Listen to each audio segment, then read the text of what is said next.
अच्छा, तो last class में हमने पढ़ा था वेरिएबल के नाम लीगल और लीगल, लीगल एंड इनलीगल तक हमने पढ़ लिया था।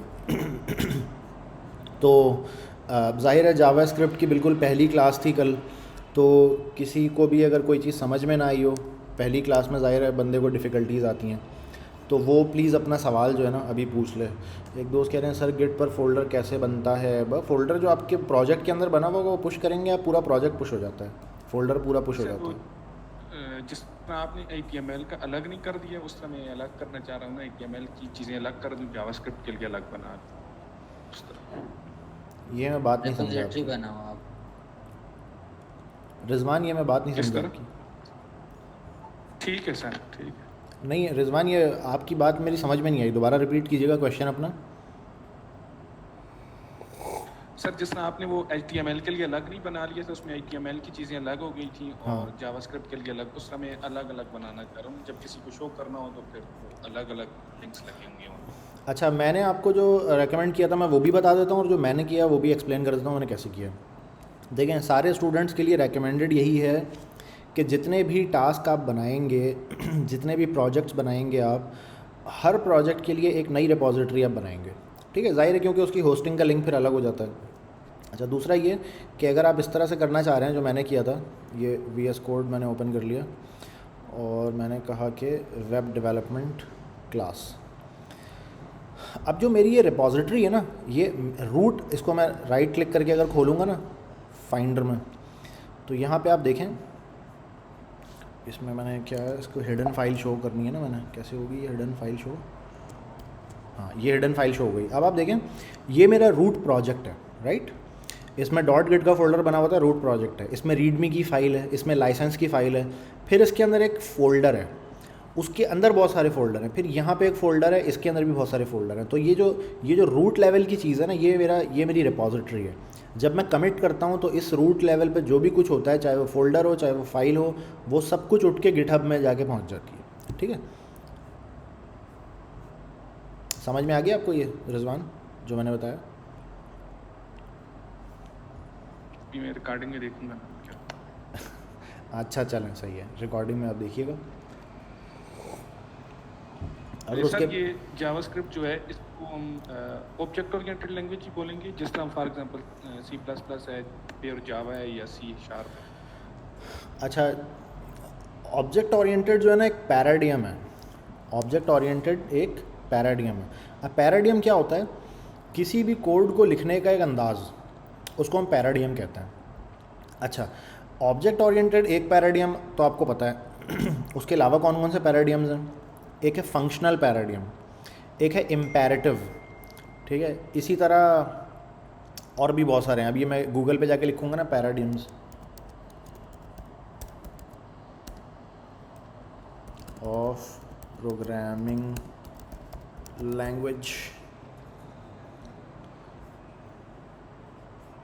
ये रहा प्रोग्रामिंग पैराडियम्स। ये आप देख रहे हैं, ये सारे पैराडियम की इन्होंने लिस्ट बनाई हुई है। एक इम्पेरेटिव है, प्रोसीजरल है, ऑब्जेक्ट ओरिएंटेड है, डिक्लेरेटिव है, फंक्शनल है, लॉजिक है, मैथमेटिकल है और रिएक्टिव है। सही है, और भी हैं इसके अलावा, ये तो सारे जो हैं वो वेल नोन है, उनका जिक्र यहाँ पे हुआ हुआ है। अब यहाँ पे देखें आप, एक लंबी लिस्ट है पैराडियम्स की। ठीक है, ये एक लंबी लिस्ट है पैराडियम की। ये प्रोसीजरल और intentional, literal, natural language programming, ये सारे पैराडियम्स हैं। अच्छा, तो आपका सवाल ये है कि क्या जावास्क्रिप्ट ऑब्जेक्ट ओरिएंटेड है? उसका जवाब ये है कि कोई भी लैंग्वेज वो नहीं होती, क्या बोलते हैं, कोई भी लैंग्वेज जो होती है वो ऑब्जेक्ट ओरिएंटेड नहीं होती। सही है ना, वो इम्पेरेटिव होती है ना वो ऑब्जेक्ट ओरिएंट को सपोर्ट करती है। तो मैं जावास्क्रिप्ट लिखता हूँ, साथ में मैं लिखता हूँ विकीपीडिया, तो हमको पता चल जाएगा यहाँ पेज में देखकर कि जावास्क्रिप्ट कौन कौन से पैराडियम्स को सपोर्ट करती है। ठीक है, अच्छा, ये हम आ गए जावास्क्रिप्ट प्रोग्रामिंग लैंग्वेज। अब ये पूरा पेज है, इसमें पूरी हिस्ट्री सब कुछ लिखा हुआ है जावास्क्रिप्ट का।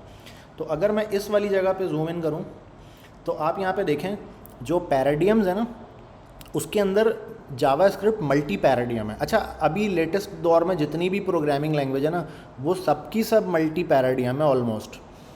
ठीक है, तो ये जावास्क्रिप्ट सपोर्ट करती है event driven paradigm, functional paradigm, imperative, procedural, object oriented, ये वो सारे पैराडियम्स हैं जो ये सपोर्ट करते हैं। अच्छा, तो सवाल ये कि क्या इस क्लास में हम ऑब्जेक्ट ओरिएंटेड पढ़ेंगे? इसका जवाब है नहीं। इस कोर्स में हम पढ़ेंगे फंक्शनल पैराडियम। ठीक है, उसका रीज़न क्या है? उसका रीज़न ये है कि जावास्क्रिप्ट में शुरू से ना आम तौर पे फंक्शनल तरीके से काम होता है, हर चीज़ के लिए फंक्शन बनाए जाते हैं। अभी ज़ाहिर है फंक्शन हमने पढ़ा नहीं है, हम इंशाल्लाह फंक्शन को बहुत डिटेल में पढ़ेंगे। ठीक है, और फंक्शनल और इम्पेरेटिव तरीके से काम होता है। तो थोड़े दिनों पहले जब ये रिएक्ट फ्रेमवर्क आया ना नया नया 2016 में, तो इन्होंने क्या किया, इन्होंने बोला यार हम ना ऑब्जेक्ट ओरिएंटेड तरीके को फॉलो करेंगे रिएक्ट फ्रेमवर्क में। अच्छा, वो उस वक्त तो चल गया इनका गुजारा, क्योंकि उस वक्त सिचुएशन बहुत नाजुक सूरत हाल थी। तो उस वक्त ना ये मार्केट पूरी पागल हुई हुई थी, क्योंकि जब रिएक्ट आई थी नई नई, अच्छा रिएक्ट भी हमने पढ़ा नहीं है, इंशाल्लाह रिएक्ट भी हम पढ़ेंगे इस क्लास में ना, डिटेल में पढ़ेंगे रिएक्ट को। ठीक है, तो जब ये रिएक्ट फ्रेमवर्क नया नया आया था तो उस वक्त ऐसी केओस मचा हुआ था मार्केट में कि एंगुलर था उससे पहले, एंगुलर फ्रेमवर्क। तो वो एंगुलर फ्रेमवर्क वालों ने क्या किया, अपना नेक्स्ट वर्जन ना रिलीज़ करने में बहुत टाइम लगा दिया। ठीक है, और वादा किया कि भाई हम इस साल आखिर में रिलीज़ करेंगे, फिर आखिर में साल के आखिर में बोला भाई कुछ भी नहीं है। फिर अगले साल भी इन्होंने यही किया, तो 2 साल तक इन्होंने घुमाया आवाम को, और 2 साल तक कोई काम नहीं करके दिया। तो लोग पागल हुए हुए थे, लोगों के प्रोजेक्ट फंसे हुए थे, रुके हुए थे। तो रिएक्ट को लोगों ने अडॉप्ट कर लिया, लेकिन थोड़े ही दिनों में ना जब लोगों की ये मसले वसले हल हो गए, तो लोगों ने बोला कि यार ये ना ऑब्जेक्ट ओरिएंटेड हम तो नहीं करेंगे, अब हमसे ऑब्जेक्ट ओरिएंटेड कैसे करवाओगे तुम? तो डेवलपर जो है ना, ओपन सोर्स के जो डेवलपर हैं जो जावास्क्रिप्ट पे काम करते हैं सारे, वो बहुत बड़ी एक कम्युनिटी है, तो वो बज़िद हैं कि हम ऑब्जेक्ट ओरिएंटेड नहीं करते। तो फिर आखिर में हुआ क्या है कि फंक्शनल जो है ना कंपोनेंट्स उसमें इंट्रोड्यूस करवा दिए गए, और इस वक्त जितनी भी लाइब्रेरी है रिएक्ट की, वो तकरीबन 80% लाइब्रेरी फंक्शनल कंपोनेंट पे आ चुकी है। तो मसला ये है कि जावास्क्रिप्ट के डेवलपर ना फंक्शनल को पसंद करते हैं ज़्यादा, और इम्पेरेटिव का मतलब ये होता है कि एक इंस्ट्रक्शन एक लाइन में होगी। ठीक है, इम्पेरेटिव का मतलब ये होता है, जैसे मिसाल के तौर पे अगर मैं आपको कोड दिखाऊं, जो हमने लास्ट टाइम कोड लिखा था, कहाँ गया वो, ये रहा। ये जो है ना कि एक लाइन में एक इंस्ट्रक्शन है, उसके बाद ये लाइन टर्मिनेटर लगा के लाइन ख़त्म हो गई, अगली इंस्ट्रक्शन अगली लाइन में होगी, तो दैट इज़ कॉल्ड इम्पेरेटिव।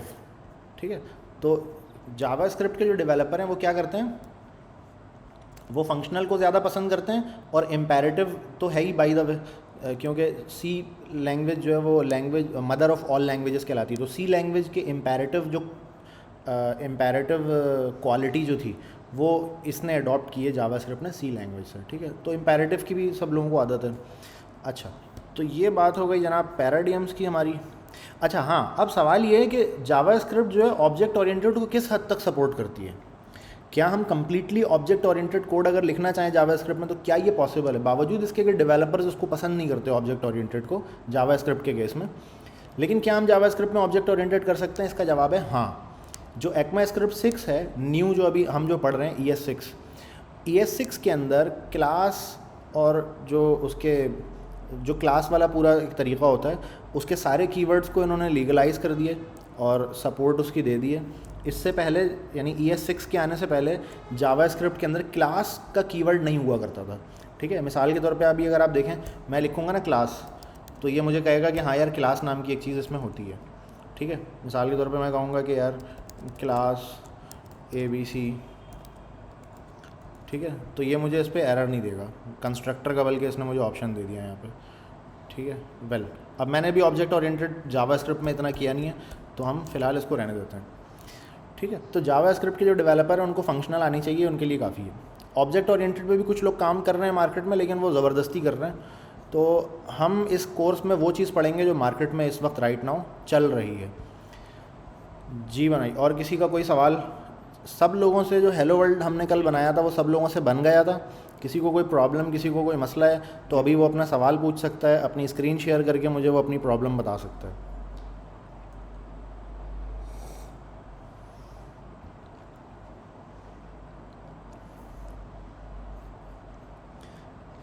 अच्छा जी, सर इसमें कैसे पता चलेगा कि हम कौन सी जावास्क्रिप्ट का वर्जन यूज कर रहे हैं, या फिर इनको मतलब रेफरेंस ऐड करते हैं तो काउंट करते हैं मैसेज? प्यारे दोस्त, आपकी आवाज़ मुझे बहुत स्लो आई है, काइंडली ज़रा ज़ोर से बोलिएगा, मैं आपकी बात समझ नहीं पाया। सर ये हम इससे पता कैसे चलेगा कि हम कौन सी जावास्क्रिप्ट का वर्जन यूज़ कर रहे हैं? अच्छा, जावास्क्रिप्ट का आपने ये बोला कि हमें पता कैसे चलेगा कि हम कौन सा वर्जन जावास्क्रिप्ट का यूज़ कर रहे हैं। उसका जवाब ये है कि आपको पता नहीं चलेगा। सही है। तो आप जब कोड लिख रहे होते हैं ना, तो कुछ ऐसे कीवर्ड्स हैं जो मैंने साथ साथ बताता जा रहा हूँ। जैसे लेट का जो कीवर्ड है वेरिएबल बनाने के लिए, वो ES6 में इंट्रोड्यूस करवाया गया, उससे पहले वो नहीं था। ठीक है। तो अभी जितना भी नया कोड लिखा जा रहा है जावास्क्रिप्ट का, वो बाय डिफ़ॉल्ट ES6 है। ठीक है। अब कहने का मकसद ये है कि आप जब कोड लिख रहे होते हैं तो आप उसको पुराने सिंटैक्स में लिखें या नए सिंटैक्स में, कोड तो चलेगा आपका वो। ठीक है। तो आपको ये पता नहीं चलता कि ES6 का कोड है या ES5 का कोड है। जो लिखने वाले को पता होता है, जो लिख रहा होता है ना, उसको पता होता है अच्छा मैंने लेट यूज़ कर लिया, अब ये सिर्फ उसी ब्राउज़र पे चलेगा जहाँ पे ES6 सपोर्टेड होता है। अच्छा, अब ES6 सपोर्टेड कहाँ कहाँ पे? जितने भी लेटेस्ट ब्राउज़र हैं इंक्लूडिंग गूगल क्रोम, उसमें ES6 सपोर्ट हो चुका है। ठीक है। तो आप अगर कोई ऐसा कीवर्ड इस्तेमाल कर रहे हैं जो ES6 से पहले मौजूद नहीं था, तो आपका कोड ES6 बन जाएगा ऑटोमेटिकली। ठीक है। और फिर वो उसी ब्राउज़र पे चलेगा जिसमें ES6 सपोर्टेड होगा। लेकिन आपको इन चीज़ों की टेंशन लेने की ज़रूरत नहीं है, क्योंकि गूगल क्रोम का कोई पुराना वर्जन यूज़ करता है क्या? कोई भी नहीं करता। गूगल क्रोम बैकग्राउंड में अपडेट होता रहता है ऑटोमेटिकली। तो हर किसी के पास ना गूगल क्रोम का लेटेस्ट वर्जन ही होता है। ऐसा पॉसिबल नहीं है कि किसी के पास पुराना, यानी जब आप डाउनलोड करते हैं गूगल क्रोम को तो नया वाला डाउनलोड होता है। तो आज से 6 महीने पहले भी अगर सपोर्ट आई होगी तो वो चलेगा सब जगह पर।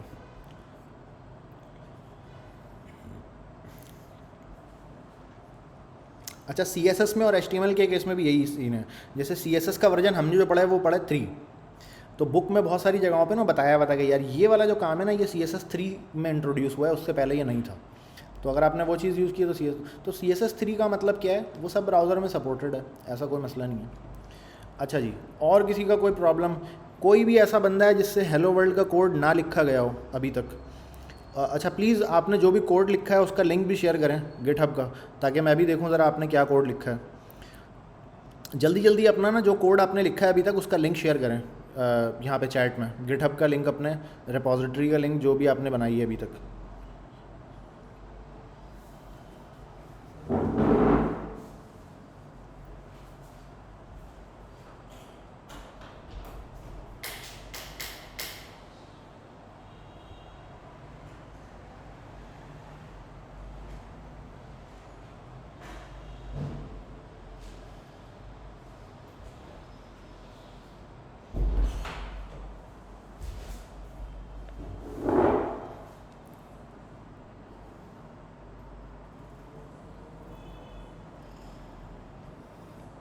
अभी तक सिर्फ एक ही बंदे ने मुझे लिंक भेजा है, बाकी लोग क्या कर रहे हैं यार?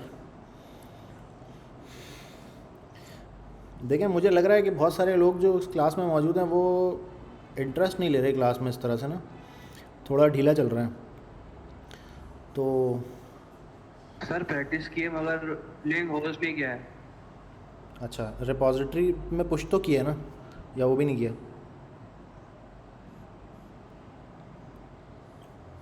सर वो बेसिक था तो इसलिए लिंक होस्ट नहीं किया। अच्छा, चलें जी। जुनैद भाई क्या कर रहे थे आप? सर प्रॉब्लम से यही हुई है कि प्रैक्टिस तो कर दी थी, मगर चूंकि क्लोजिंग का काम चल रहा था इसलिए इसको हमने होस्ट भी नहीं किया ना फर्स्ट पे पोस्ट कर दिया है। इंशाल्लाह संडे तक ये जो कंप्लीट कर दूंगा, प्लीज़ एक क्लास में आपको मैं दे दूंगा कंप्लीट। अच्छा, मैंने जैसा कि ना शुरू में बताया था आप लोगों को कि आपको ना अपनी गिटहब को आबाद रखना है। गिटहब में आप जितने पौधे लगाएंगे आपके लिए उतना अच्छा है। तो आप जो भी कोड लिखें, रिगार्डलेस के उसमें कोई अच्छी चीज़ है या सिर्फ प्रैक्टिस कर रहे हैं, आप XYZ जो भी आप कोड लिखते हैं, आप कोशिश करें कि उस कोड को आप गिटहब में पुश करें। ठीक है। आपको लग रहा होगा कि यार ये मैं क्या पुश कर रहा हूँ, सही है ना? मैं बल्कि आपको यार दिखाता हूँ।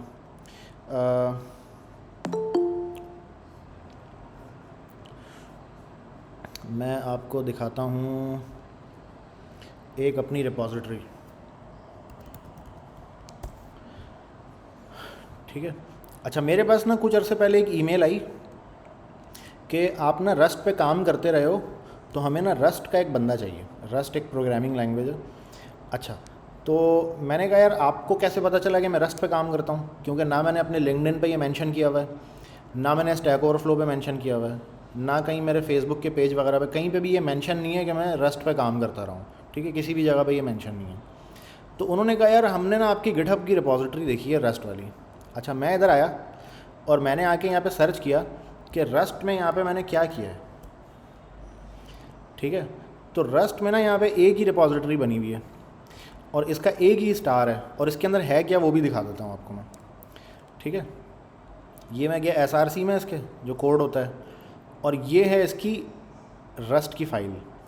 अब ये एक कोड लिखा हुआ है रस्ट का, ये कितने 20 लाइनों का कोड है, कोई ज़्यादा तो नहीं है, ठीक है। एक उसमें यूज़र का स्ट्रक्चर बना हुआ है और एक std1 करके एक स्ट्रक्चर बना हुआ है, ठीक है। तो इसके अलावा मेरे रिपॉजिटरी में मेरा नहीं ख्याल कि कोई रस्ट का कोड मेरी रिपॉजिटरी में है इसके अलावा, सही है। लैंग्वेजेस में जाके अगर सेलेक्ट करता हूँ मैं रस्ट, ये रस्ट है। अच्छा, एक और भी है, एक मलिक सम करके लाइब्रेरी है, ठीक है, एक ये कोड लिखा हुआ है। अच्छा, ये मैंने भी आज देखा कि ये वाला भी है, वरना मैं समझ रहा था एक ही है। अच्छा, ये 4-5 लाइनों का कोड है, ज़्यादा तो नहीं है ये, ठीक है। ये लिटरली इसमें प्लस माइनस हो रहा है, 2 नंबरों को प्लस कर रहा हूँ, 2 नंबरों को माइनस कर रहा हूँ, 2 नंबरों को मल्टीप्लाई कर रहा हूँ और 2 नंबरों को डिवाइड कर रहा हूँ, ठीक है। और ये पावर पता नहीं क्या है, ये लिटरली हेलो वर्ल्ड का कोड है जो मैंने यहाँ पे लिख के डाला हुआ था। तो और उस पर एक, अच्छा ये था कितने दिन पुराना, ये भी आपको दिखाता हूँ मैं। ये कब का पुश हुआ हुआ है, ये 2019 का पुश हुआ हुआ है कोड। तो मुझे कोई गालबन कोई 4-6 महीने पहले पुरानी बात है जब मुझे ईमेल आई थी, तो उन्होंने मेंशन किया कि मैंने, तो भाईजान आप जब गिटहब में कुछ भी लिख के डालते हैं ना, लोग उसको देख रहे होते हैं। आप जब ये थ्रू आउट द कोर्स छोटी छोटी चीज़ें पुश कर रहे हैं ना, आप इसको लाइटली मत लीजिएगा, ठीक है। बल्कि मैं आपको एक और भी दिखाता हूँ, अभी एक ईमेल भी मेरे पास एक है, mail.google.com। अब ये कोई प्री प्लान चीज़ नहीं थी, मैं मतलब रैंडमली आपके सामने ही खोल रहा हूँ मैं। अच्छा, उसका नाम था,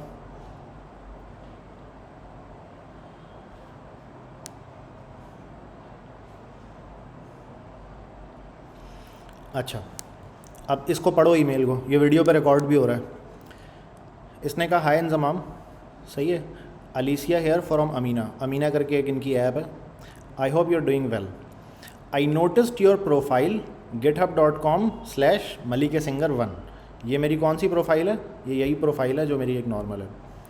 अच्छा, व्हेन सोर्सिंग एक्सेप्शनल इंजीनियर्स, जब हमें इंजीनियर्स इकट्ठे कर रहे हैं, ये HR की बंदी है ये, ठीक है। When sourcing of for exceptional engineers your number of followers plus fork repositories such as github.com/।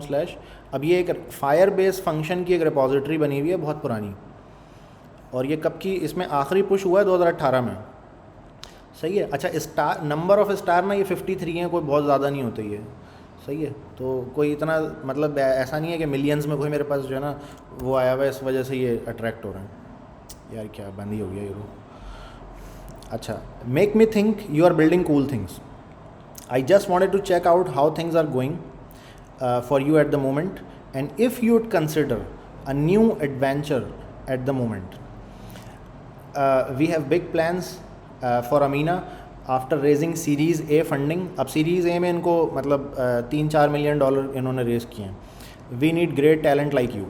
अब इसने वो पूरा बताया कि भाई ये वो डेवलपर हैं जिनके साथ आप काम कर रहे होगे, ठीक है। ये इस पर आप क्लिक करेंगे तो ये खुल भी जाएंगे, ठीक है। ये डेवलपर है, ये कहाँ का बंदा है भाई, फ्रांस का बंदा है ये, ठीक है।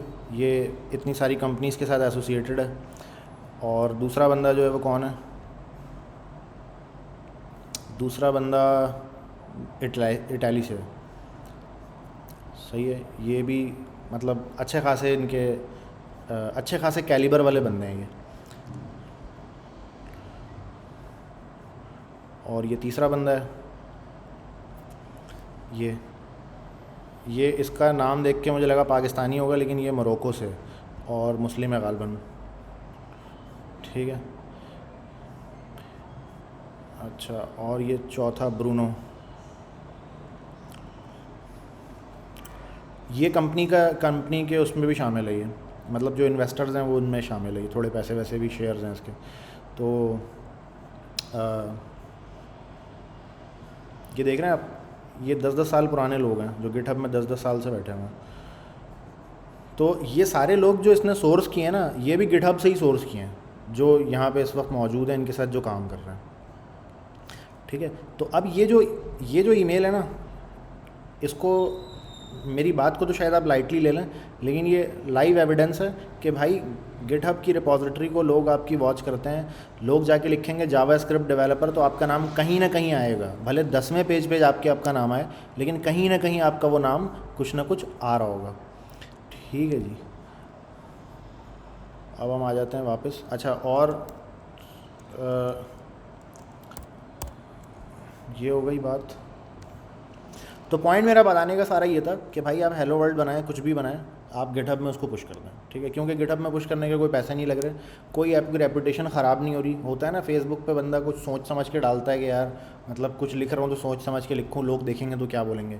गिटहब में ऐसा कुछ भी नहीं है। आप जो मजरी कचरा भी भरते रहें ना, क्योंकि आपके रिश्तेदारों को तो समझ में आएगा नहीं कि वो क्या चीज़ है, ठीक है। जो डेवलपर होगा उसी को पता चलेगा ये क्या है।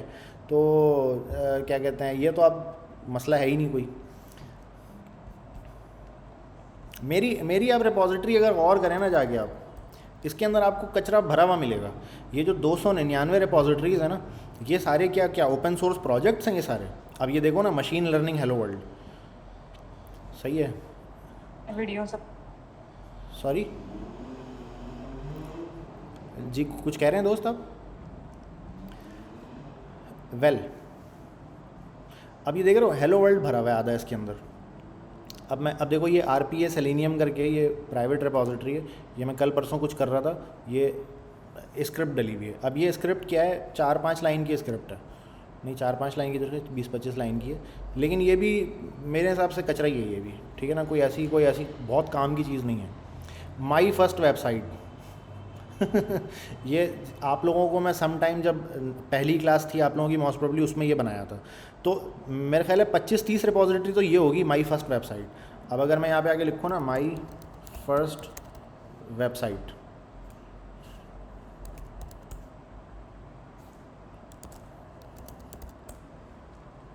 ये देख रहे हो, my first website, first private repo, hello world Firebase functions, ठीक है। तो कोई ऐसी बात नहीं है यार। ये क्या चीज़ दी है इन्होंने मुझे, पुल शार्क, अच्छा पुल करता हूँ मैं ज़्यादा। तो मेरे पास भी इस तरह के हेलो वर्ल्ड ही पड़े हुए हैं आधे से ज़्यादा।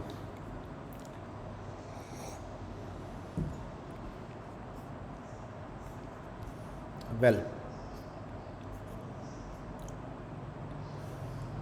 तो अब होपफुली आप लोगों के पास किसी के पास कोई एरर ना आया हो, सबके पास कोड सही चल रहा हो। क्योंकि भाई मेरा तो काम ये है ना कि आपसे पूछना कि भाई कोई प्रॉब्लम है तो मैं सॉल्व करने के लिए बैठा हूँ। तो आप में से किसी ने भी मुझे कोई प्रॉब्लम नहीं बताया, तो इसका मतलब है सबके पास सही चल रहा है सब कुछ।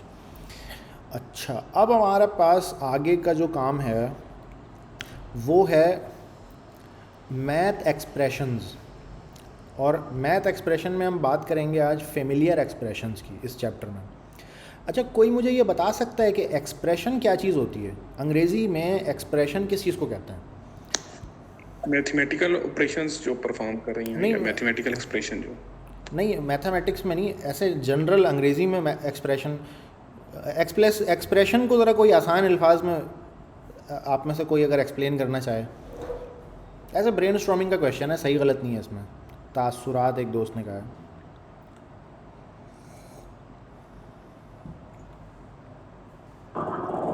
इजहार या पैटर्न कह सकते हैं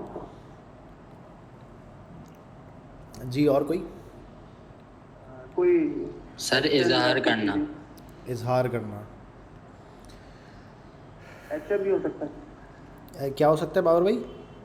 एक्शन एक्सेल क्या मतलब, ये नहीं समझा मैं। एक्शन नहीं, एक्शन एक्शन, अच्छा एक्शन। या फीलिंग। अच्छा, एक दोस्त कह रहे हैं, जवेरिया मतीन कह रही हैं कि जिसमें इक्वल ना हो। ये तो मैथ वाली बात हो गई ना। मैथ तो अभी जनरल। अच्छा, अंग्रेज़ी में एक्सप्रेशन जो कहते हैं किसी भी बंदे का, जैसे मेरा एक एक्सप्रेशन होगा, मिसाल के तौर पे आपने किसी को जाके एक पानी का गिलास दिया तो उस पर कोई एक्सप्रेशन होगा, ठीक है। और उस आपने पानी का गिलास हाथ में दिया और एक केस में आपने पानी का गिलास मुंह पे मार दिया पानी, तो एक्सप्रेशन अलग अलग होंगे दोनों में। तो अंग्रेज़ी में एक्सप्रेशन का मतलब होता है किसी चीज़ का इजहार करना, ठीक है। जैसे कहते हैं ना एक्सप्रेस योर लव, कि भाई ऐसे किसी को बोल दिया जाके कि भाई आप मुझे अच्छे लगते, तो ऐसे मूवीज़ में आजकल यही चल रहा होता है। तो एक्सप्रेस करना, कोई भी आपके अंदर जो फीलिंग है, कोई भी आपकी बात है, वो जब आप सामने वाले को बोल देते हैं, बता देते हैं, आपके दिल में जो होता है सामने, सही है। मिसाल के तौर पे आप किसी के मुंह पे पानी मारेंगे तो ज़ाहिर है उसको गुस्सा आएगा, तो उसके अंदर जो गुस्सा होगा वो आप पे, आपको भी रिटर्न कुछ ना कुछ वो दे ही देगा।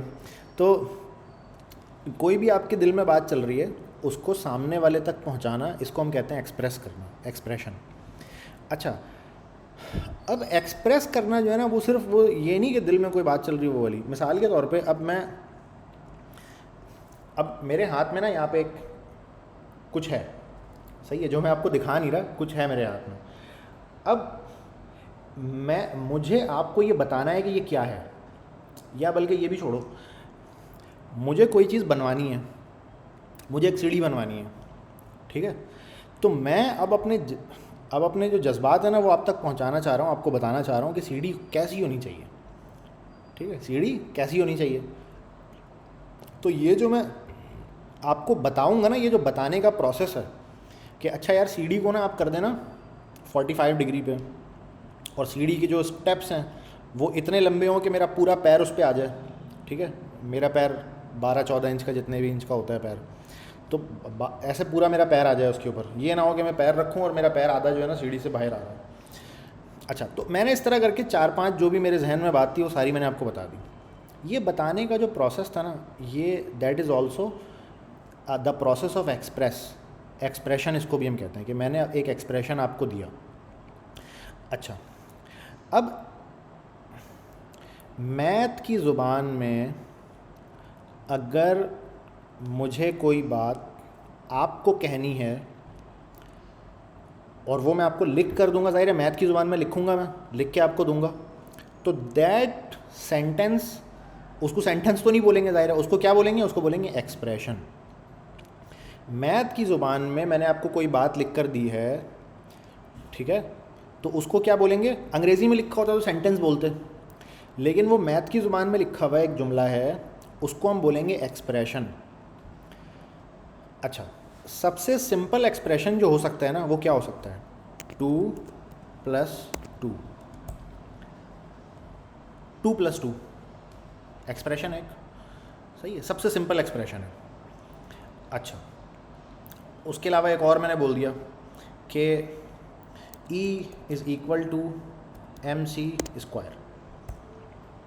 अब मैं ये बताना चाह रहा हूँ कि E जो होता है ना वो इक्वल होता है mc² के, मैं आपको बताना चाह रहा हूँ, तो दैट इज़ एन एक्सप्रेशन, ठीक है। E का मतलब होता है एनर्जी, और एनर्जी जो होता है वो इक्वल होता है मास और प्लस, पता नहीं उसके क्या, मुझे इतनी मैथ आती है नहीं वैसे, सही है, मुझे सिर्फ प्लस माइनस मल्टीप्लाई डिवाइड आता है, सही है, मैथ वैथ मुझे नहीं आती, वो आप में से बहुत सारे होंगे जिनको आती होगी, तो खैर, तो ये एक्सप्रेशन हो गया। अच्छा, इसी तरीके से, हाँ, स्पीड ऑफ लाइट देखो बता दिया ना, इसी तरीके से मैं एक जुमला और लिखता हूँ मैथ में, सही है, आप बताइएगा कि मैंने क्या बोला, सही है, क्योंकि मैंने बोला कि मैं एक जुमला लिख के दे रहा हूँ मैथ में, तो आप बताइएगा कि वो जुमला क्या लिखा मैंने कहा कि P = T /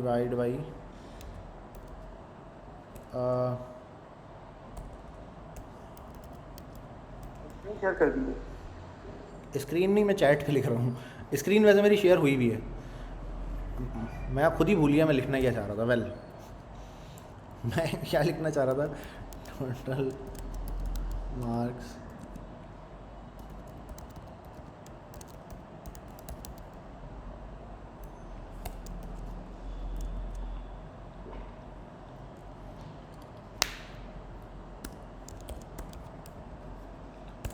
हाँ भाई, अब कौन बताएगा ये क्या लिखा हुआ है। मैथ की ज़ुबान में एक जुमला लिख के दिया, एक एक्सप्रेशन दिया मैंने, इसको आइडेंटिफाई करो क्या है ये। Total marks multiply by number of subjects, percentage का फॉर्मूला है, तो अब इसको मैं कैसे लिखूँगा, मैं लिखूँगा, एक दोस्त ने जैसे कहा था ना कि इसमें इक्वल ना हो, तो वो इक्वल तो असल में उसको मज़ीद एक्सप्रेस करने के लिए लगाते हैं, ठीक है, इक्वल से उसका ताल्लुक़ नहीं है। देखो ये वही बात मैंने इक्वल के साथ लिख दी, ठीक है, वही बात मैंने इक्वल के बगैर लिखी थी, वही बात मैंने इक्वल के साथ लिख दी, ठीक है। मैंने कहा परसेंटेज जो होगा वो इक्वल होगा, ठीक है। अच्छा ये मैंने शायद उल्टा लिख दिया था, किसी ने सीधा कर दिया, सही है भाई ठीक है। बहरहाल बात समझ में आ गई कि एक्सप्रेशन क्या होता है। मैथ की ज़ुबान में कोई भी जुमला लिखा हुआ होगा दैट इज़ कॉल्ड एक्सप्रेशन। तो मैंने यहाँ पे लिख दिया परसेंटेज इक्वल टू, तो परसेंटेज लगा दूँ तो भी सही है, नहीं लगाऊँ तो समझने वाला समझ जाएगा, हो सकता है कुछ बंदे ना भी समझें। जब इक्वल के साथ लिखा जाता है तो एक्सप्रेशन इक्वेशन बन जाता है। हाँ सही है, ऐसा ही है। टेक्निकल बात तो आपने बिल्कुल सही की है। मैं टेक्निकली नहीं गुफ्तगू कर रहा, मैं थोड़ा जनरल लफ्ज़ों में बात कर रहा हूँ।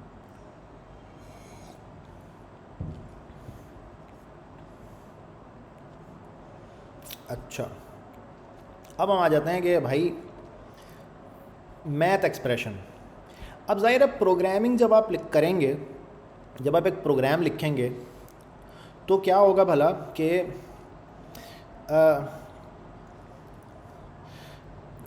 आपको मैथमेटिक्स तो उसमें यूज़ करनी पड़ेगी, क्योंकि सॉफ्टवेयर जो बनेगा या वेबसाइट जो बनेगी, अगर एक शॉपिंग कार्ट की वेबसाइट बन रही है तो उसमें ज़ाहिर है कैलकुलेशन हो रही होगी, प्लस माइनस हो रहा होगा कि भाई 4 चीज़ें ख़रीदी हैं बंदे ने, चारों का कुछ ना कुछ रेट है, सबको प्लस करो, ठीक है।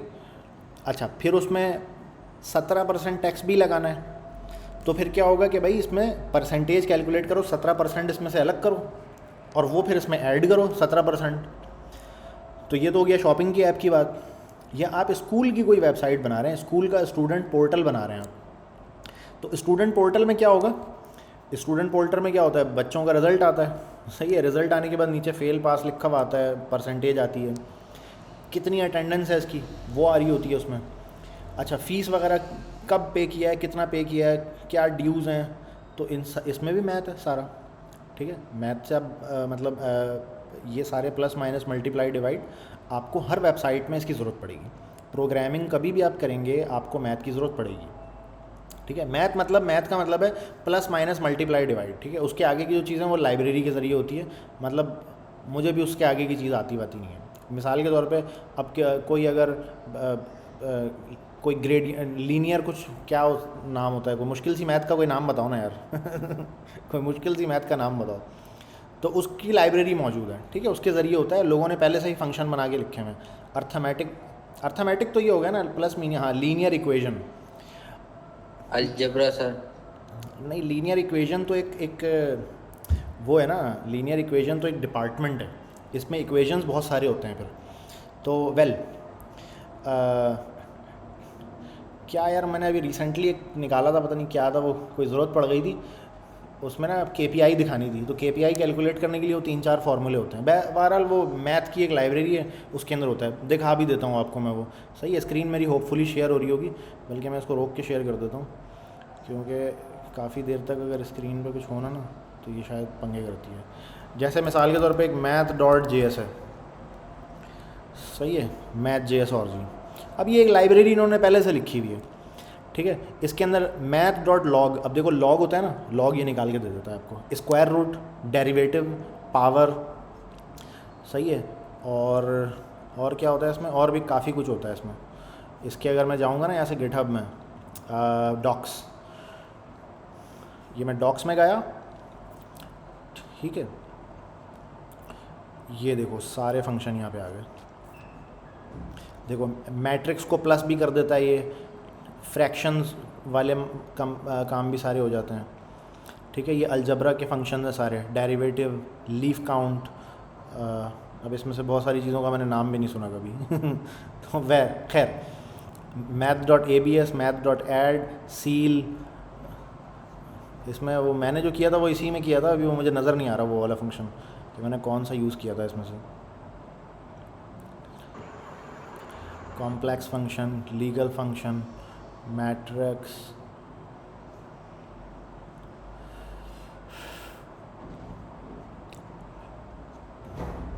अच्छा वो प्रोबेबिलिटी में से था वो, सही है, प्रोबेबिलिटी में से था वो।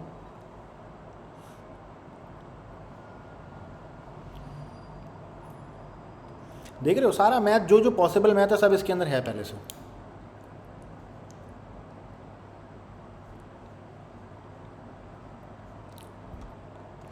खैर वो मुझे अभी नज़र नहीं आ रहा। तो वो फंक्शन क्या था जो मैंने यूज़ किया था, वो फंक्शन ये था कि जो हम एवरेज जो पढ़ते हैं ना, जो एवरेज निकालते हैं, ठीक है, जैसे क्रिकेट में प्लेयर खेल रहे हैं उसका एवरेज निकलता है, तो वो एवरेज की ना 16 अलग अलग किस्में होती हैं। वैसे तो हम जो निकालते हैं ना वो तो एक एवरेज होता है, लेकिन एवरेज जो है ना 16 अलग अलग तरह के एवरेजेस होते हैं। तो वो 16 फंक्शन होते हैं उसके अलग अलग, उनके सबके अलग अलग नाम होते हैं। एक सेंटर वेटेड होता है, एक पता नहीं जनरल वेटेड होता है। खैर तो वो सब मौजूद होते हैं इंटरनेट पे। आप क्या डिस्ट्रीब्यूशन कहते हैं उसको। खैर तो हमने ये देखा कि एक्सप्रेशन क्या होता है, फिर हमने ये देखा कि जो मैथ के एक्सप्रेशंस हैं वो हमें उसकी ज़रूरत पड़ेगी। अच्छा, एक्सप्रेशन का मतलब क्या है कि ज़ाहिर है मैं डेवलपर हूँ, मैं कोड लिख रहा हूँ, मैं जब कोड लिखूँगा तो मेरे दिल में जो बात है कि भाई किसको किससे प्लस करना है, मैं वो लिखूँगा और वो लिख के मैं किसको दूंगा, वो लिखकर मैं दूंगा मेरी जावास्क्रिप्ट को। तो मैं अपनी जो बात है ना, दिल की मेरी जो दिमाग की बात है, वो मैं मैथ की शक्ल में लिखकर और उसको दूंगा जावास्क्रिप्ट को। जावास्क्रिप्ट उस एक्सप्रेशन को समझेगा, जावास्क्रिप्ट उस एक्सप्रेशन को सॉल्व करेगा और अकॉर्डिंगली जो काम होना होगा वो हो जाएगा। अच्छा, अब हम देखते हैं भाई, wherever you can use a number you can use a math expression. जहाँ जहाँ भी नंबर की बात आएगी वहाँ मैथ एक्सप्रेशन आप यूज़ कर सकते हैं। For example, you are familiar with this kind of statement. मिसाल के तौर पे आपने कहा एक वेरिएबल बनाओ, हम यहाँ तो वार से बनाया हुआ है हम, लेकिन नई वाली जावास्क्रिप्ट पढ़ रहे हैं हम लेट से बनाते हैं। पॉपुलर नंबर नाम रखा है इसने वेरिएबल का, उसमें वैल्यू पुट कर दी 4।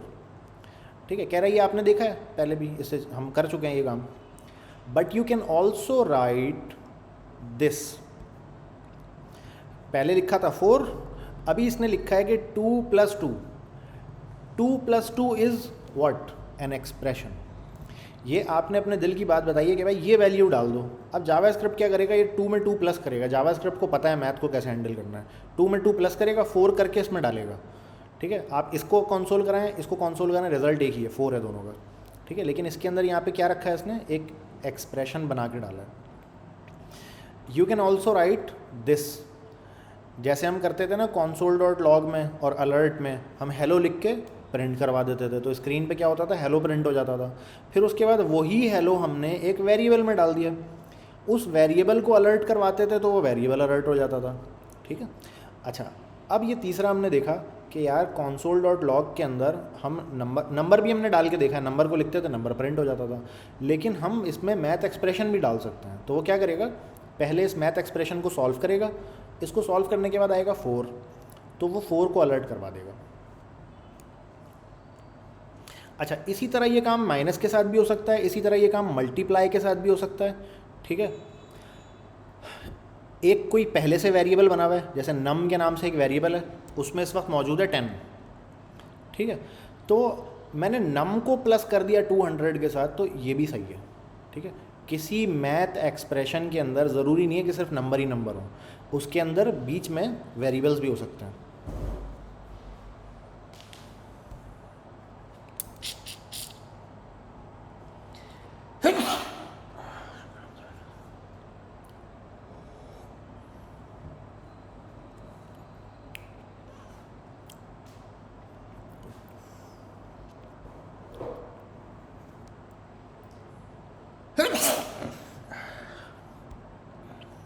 शुक्र अल्हम्दुलिल्लाह।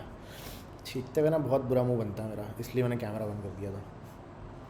हमें तो देखना था कैमरा क्यों बंद किया। अच्छा, तो मैथ एक्सप्रेशन के अंदर क्या हो सकता है कि मैथ एक्सप्रेशन के अंदर एक वेरिएबल भी आ सकता है बीच में। ठीक है, और दोनों भी, सारी वेरिएबल भी हो सकते हैं, ज़रूरी है कि नंबर हो ही ना, वेरिएबल ही हो सारे।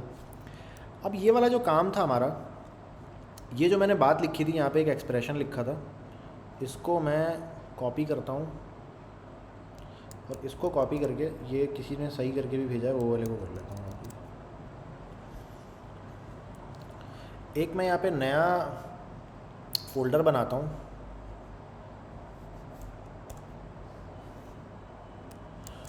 इसको तो बंद कर देते हैं। एक नया फ़ोल्डर बनाता हूँ 05 डॉट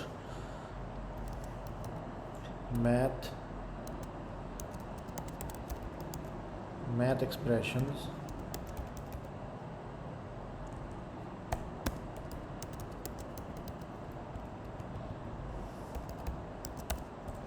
familiar operator index.html। ठीक हो गया जी। और मैंने कहा स्क्रिप्ट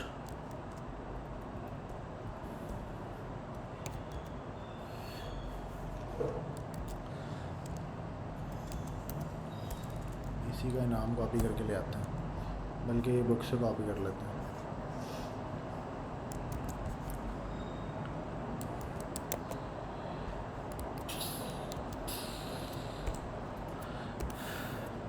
अच्छा, तो मैंने कहा था, ओ ये कॉपी मैंने गलत कर लिया ना, मुझे वापस यहाँ चैट से कॉपी करना पड़ेगा।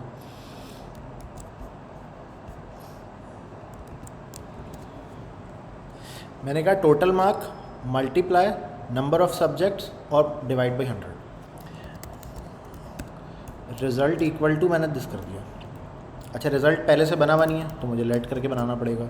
अच्छा, टोटल मार्क के नाम से क्या कोई वेरिएबल मौजूद है? नहीं है, तो मैं बना भी लेता हूँ उसको।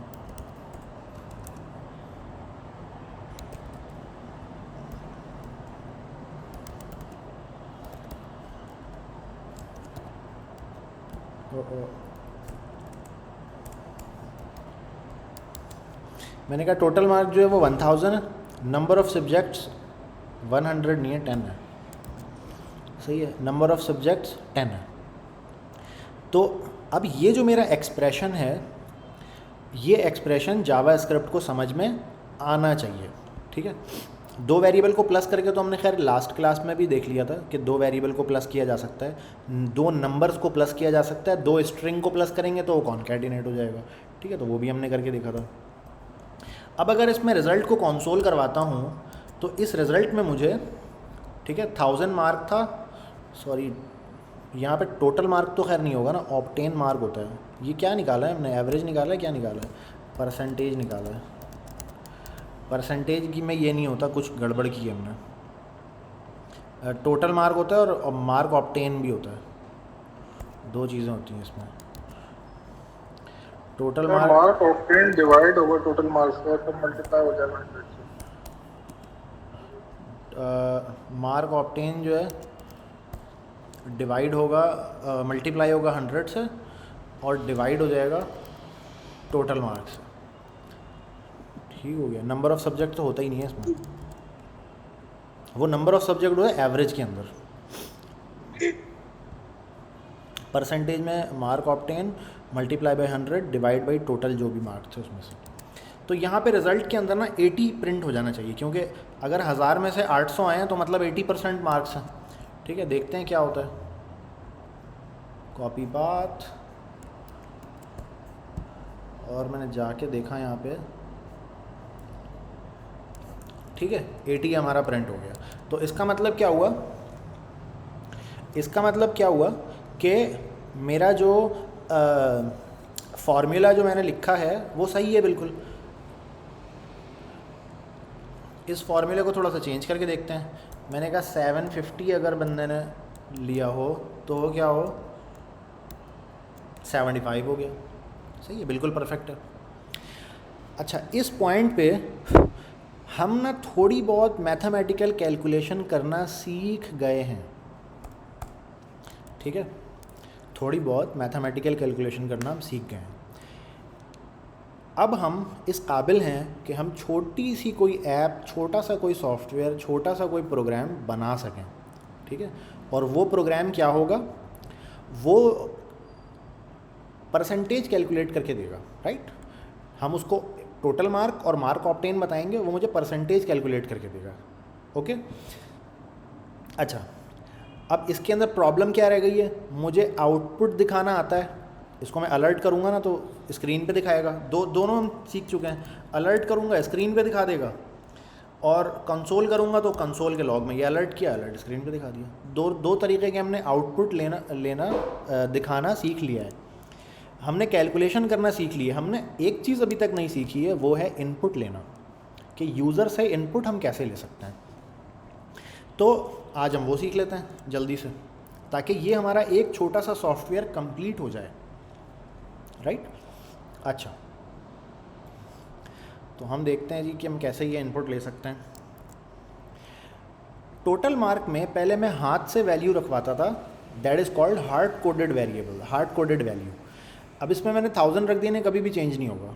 लेकिन असल सॉफ्टवेयर में तो ये होता है कि हमें यूज़र से इनपुट लेना पड़ता है और उसको प्रोसेस करके फिर यूज़र को आउटपुट वापस दिखाना पड़ता है।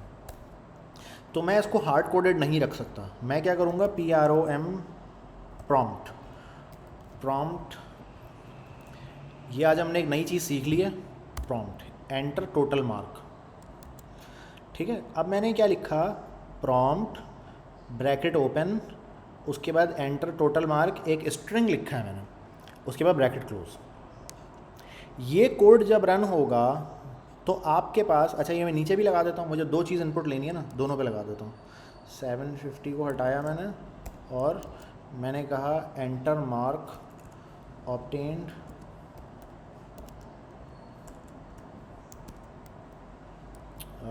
Mark obtained, okay. अब ये वाला जो कोड चलेगा, तो जो भी बात मैंने बीच में लिखी है ना, ये वाली बात, इसको लिख कर ना एक टेक्स्ट बॉक्स आ जाएगा सामने। ठीक है, चला कर देखते हैं, रिफ्रेश। देखो मैंने पहले कहा था ना एंटर टोटल मार्क, तो इसको लिखकर एक डायलॉग बॉक्स यहाँ पर आ गया। ठीक है, इसमें मैं कुछ भी लिख सकता हूँ। मैंने कहा भाई 1000, सही है, ओके किया मैंने। जैसे ही ओके किया, एक नीचे एक और लिखा हुआ था दूसरा वाला, वो भी आ गया। इसको इस तरफ कर देता हूँ। ठीक है, ये वाला प्रॉम्प्ट आ गया। अब ये सेकंड वाला आ गया। अब जब ये दोनों प्रॉम्प्ट आ जाएंगे मेरे पास, तो उसके बाद क्या होगा, इस प्रॉम्प्ट पे जो भी बंदे ने वैल्यू एंटर की होगी, ये प्रॉम्प्ट खुद, जैसे मैंने 1000 एंटर किए ना, तो एक्चुअली क्या हुआ है, ये हुआ टोटल मार्क में क्या चला गया, 1000 चला गया। जैसे ही ये प्रॉम्प्ट में मैं वैल्यू एंटर करूँगा, जो भी वैल्यू मैंने लिखी होगी वो टोटल मार्क में जाके सेव हो जाएगी, राइट। अच्छा, फिर इसी तरीके से अगला प्रॉम्प्ट चलेगा। अगले प्रॉम्प्ट पे मैंने जो भी लिख के एंटर किया है, वो क्या होगा, वो इस मार्क ऑब्टेन्ड के अंदर जाके सेव हो जाएगा। ठीक है, आसान है बिल्कुल, कोई मुश्किल बात नहीं है।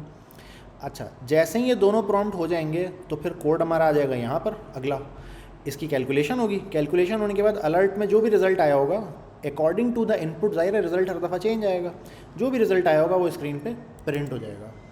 अब मैं मार्क ऑब्टेन इसमें एंटर करता हूँ 650। ठीक है, दिन ब दिन देखो मार्क्स कम होते जा रहे हैं। तो इसने बोला भाई 65%। ठीक है, 65 आपका रिज़ल्ट है। अच्छा, 65 के साथ में एक स्ट्रिंग भी छोटा सा लगवा देता हूँ। ठीक है, स्ट्रिंग को कॉन्कैटिनेट कर सकता हूँ ना मैं इसके साथ। मैंने कहा 65 लिखा हुआ है और साथ में छोटा सा % भी लिखा हुआ है। ये हम लास्ट क्लास में देख चुके हैं कि कोई भी वेरिएबल हो, चाहे वो नंबर वेरिएबल हो, चाहे वो स्ट्रिंग वेरिएबल हो, उसके साथ मैं नंबर को प्लस करूँगा तो उसके साथ वो कॉन्कैटिनेट कर देगा उसको। तो ये मैंने कॉन्कैटिनेशन कर दी, राइट। मैंने कहा 1000 एंटर 860, 86%। एक छोटा सा सॉफ्टवेयर तैयार हो गया मेरा।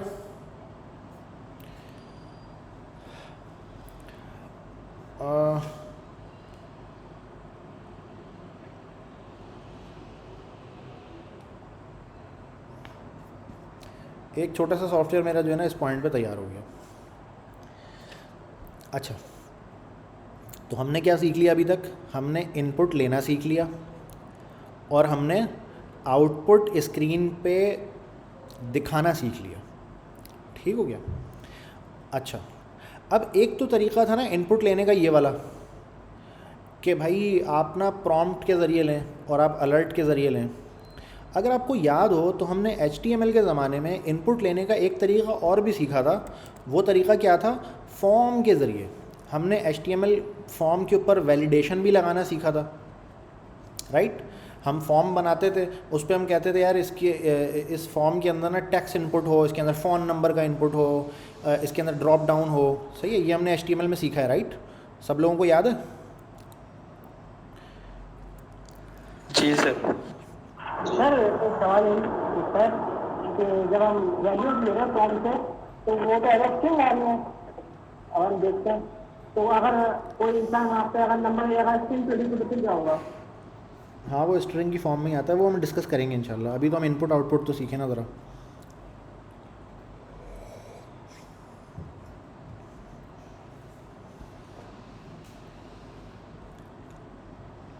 अच्छा, अलर्ट और प्रॉम्प्ट के अलावा कन्फर्म भी एक चीज़ होती है, लैला ने ये पूछा है।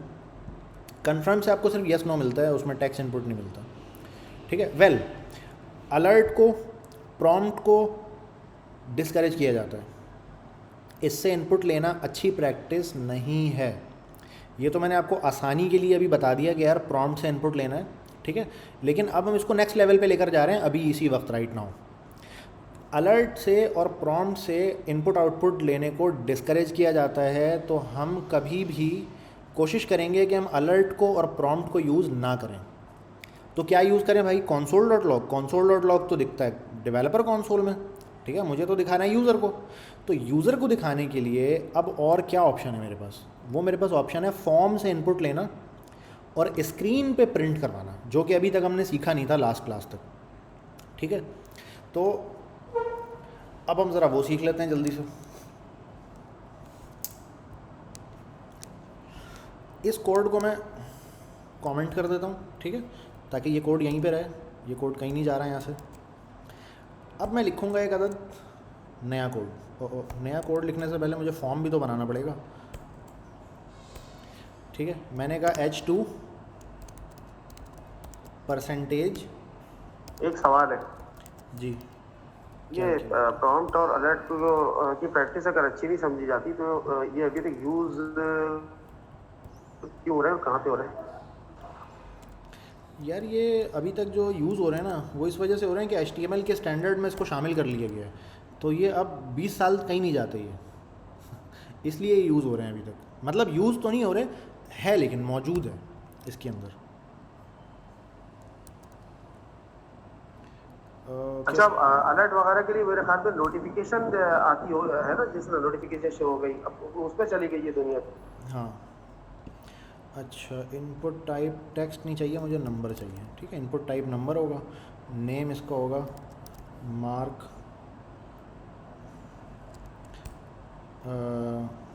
टोटल मार्क ना, total marks, enter your total marks, ठीक है।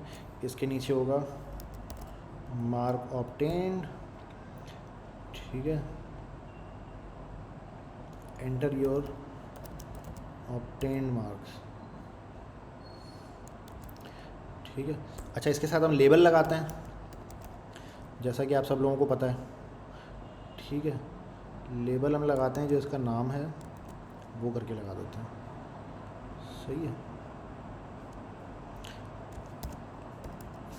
टोटल नाम से ही लगाते हैं ना, या आईडी से लगाते हैं, भूल गया हूँ मैं। आईडी नेम ही दे दे, काफ़ी है मेरा। नहीं, लेबल के साथ फॉर में क्या दे रहे होते हैं? नाम दे रहे होते हैं, आईडी दे रहे होते हैं? सर आईडी देते हैं। हाँ, आईडी देते हैं शायद, सही कह रहे हैं।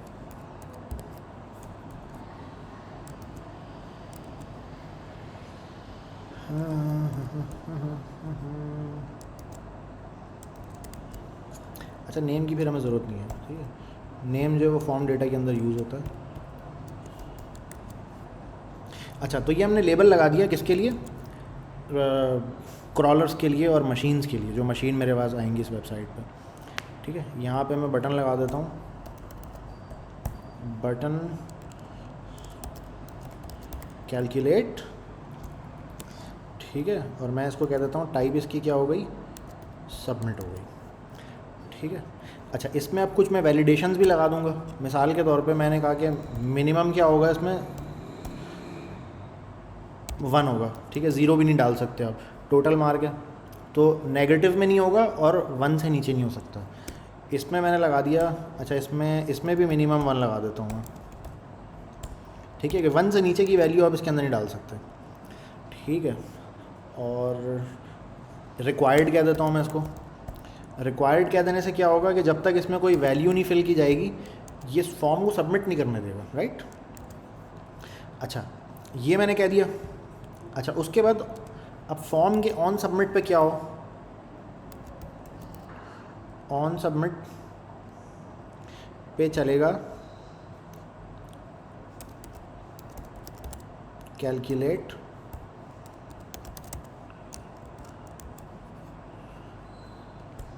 सही है। अब ये कैलकुलेट के नाम से कोई चीज़ मेरे पास है नहीं, राइट, अभी तो मैं क्या करता हूँ कैलकुलेट के नाम से एक फंक्शन बना देता हूँ। अच्छा मैं अगेन बता रहा हूँ ये फंक्शन अभी तक हमने पढ़ा नहीं है, इसको एज इट इज़ अभी फ़िलहाल आपको हज़म करना है, ठीक है। अब जो भी कोड मुझे इस फॉर्म के सबमिट होने पे जो भी कोड मुझे चलाना है वो मैं कहाँ पे लिखूँगा, वो मैं इस कैलकुलेट के अंदर लिखूँगा, ठीक है। फ़िलहाल इसको इतना समझना है, क्योंकि क्या होता है जब ये बटन सबमिट होगा, जब क्लिक होगा कि कैलकुलेट करो, अब मैंने दोनों नंबर एंटर कर दिए कैलकुलेट करो, तो ये कैलकुलेट जो है ना क्या करेगा, वो इतने कोड को रन करेगा उस पॉइंट पे जाके। तो सबसे पहले मुझे क्या करना है, सबसे पहले तो मुझे उठानी है दोनों वैल्यूज़, ठीक है। दोनों वैल्यूज़ कौन कौन सी वैल्यू, नंबर 1 इस इनपुट की वैल्यू, नंबर 2 इस इनपुट की वैल्यू, ठीक है। तो मैं इसको कहूँगा कि भाई let total marks equal to document dot query selector, ठीक है, टोटल मार्क्स डॉट वैल्यू। अच्छा गेट एलिमेंट बाई आईडी भी कर सकते हैं, वो भी सही है, लेकिन क्वेरी सेलेक्टर जो है वो ज़्यादा आसान है और आजकल ज़्यादा चल रहा है। क्वेरी सेलेक्टर में मैंने लिखा टोटल मार्क्स और उसके साथ ना हैश लगा दिया, ठीक है। ये हैश का मतलब है कि मैं आईडी की बात कर रहा हूँ। अगर मैं हैश नहीं लगाऊंगा ना तो फिर इस नाम से कोई ये एलिमेंट तलाश करेगा। मिसाल के तौर पर अगर मैं ये बोलता ना कि भाई डिव, तो क्वेरी सेलेक्टर ना जितने भी डिव हैं पेज में सबको उठा के लेकर आ जाता है, ठीक है। तो इसमें मुझे हैश लगाना पड़ेगा जिससे इस क्वेरी सेलेक्टर को समझ आएगा कि कोई आईडी है हैश ये इस नाम की ना, ये आईडी है इस नाम की, ये इनपुट है। तो ऐसा लिखने से क्या होगा, ये पूरे इनपुट के इसको उठा के ले आएगा। और उसके बाद मैंने क्या कहा डॉट वैल्यू, मैंने कहा इसकी मुझे वैल्यू ला दें बस आप, ठीक है। मुझे पूरा एलिमेंट नहीं चाहिए, मुझे इसकी वैल्यू चाहिए। तो एक वैल्यू मैंने पकड़ ली यहाँ पे, इसी तरह मैं दूसरी वैल्यू भी पकड़ लूँगा, मार्क्स ऑब्टेन्ड, ठीक है, यही था भाई मार्क्स ऑब्टेन्ड, सही है। दोनों की मैंने वैल्यू उठा ली। अब दोनों की वैल्यू उठाने के बाद क्या करना है, मुझे इसको कैलकुलेट मारना है, सही है। अच्छा अब इस पॉइंट पे पहले इतने को चेक कर लेते हैं। अभी मैंने आउटपुट में क्या लगाया है, आउटपुट में मैंने अभी अलर्ट लगाया है, ठीक है। लेकिन अभी जस्ट चेक करने के लिए, क्योंकि इतना कोड लिख लिया है, अभी ज़रा इसको चलाकर देख लेते हैं कि इसकी क्या रिपोर्ट है, ठीक है। कहीं ऐसा तो नहीं है कि हम कोड लिखते जा रहे हैं और वो पीछे कुछ हो ही नहीं रहा, कोई एरर आया हुआ है। अच्छा ज़रा मैं जगह बना रहा हूँ,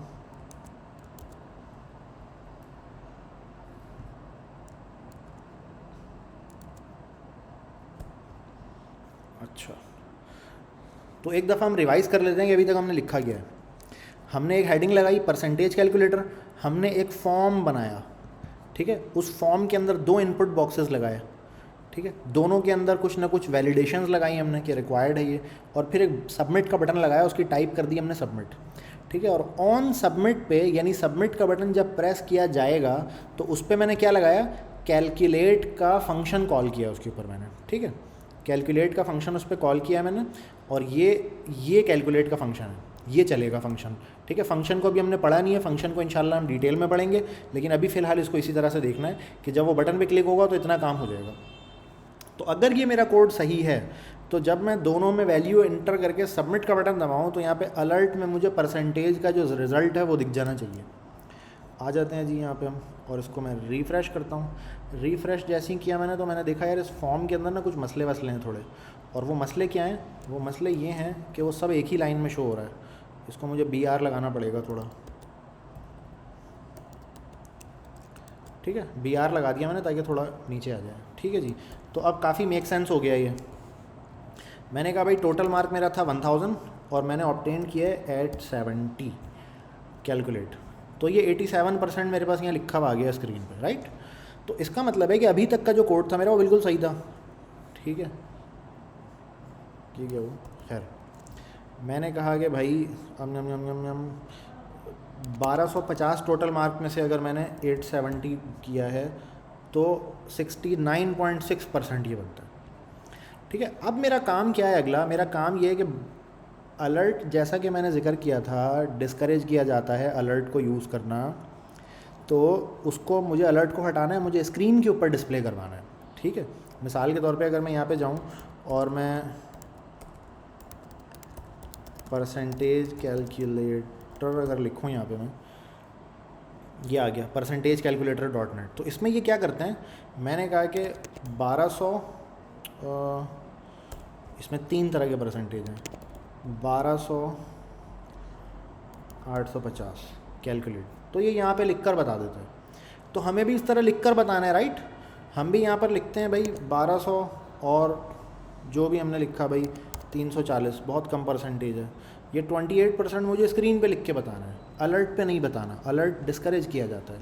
इसका क्या तरीका है, इसका तरीका ये है कि मुझे यहाँ पे रिज़ल्ट के लिए कोई एक अदद, जैसे एक H1 मैंने यहाँ पे पहले से बना दिया और मैंने इसको क्या दे दी, मैंने कहा ID जो है आपकी जनाब रिज़ल्ट है, ठीक हो गया।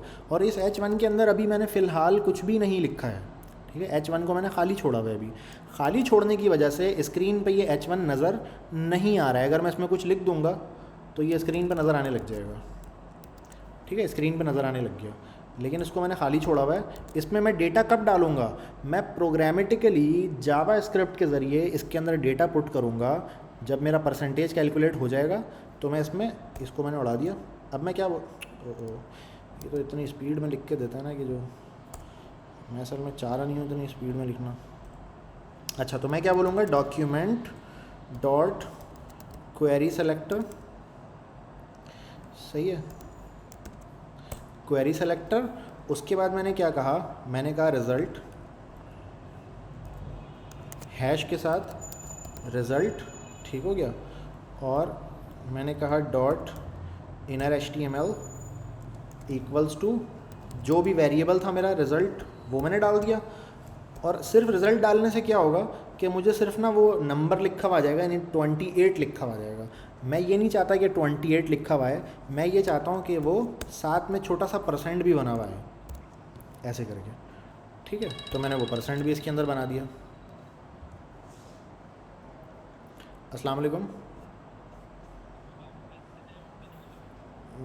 मेरे तो हैं 10:15 पे फ्री होऊंगा मैं। अच्छा चलें 10 बजे फ्री हो जाऊँगा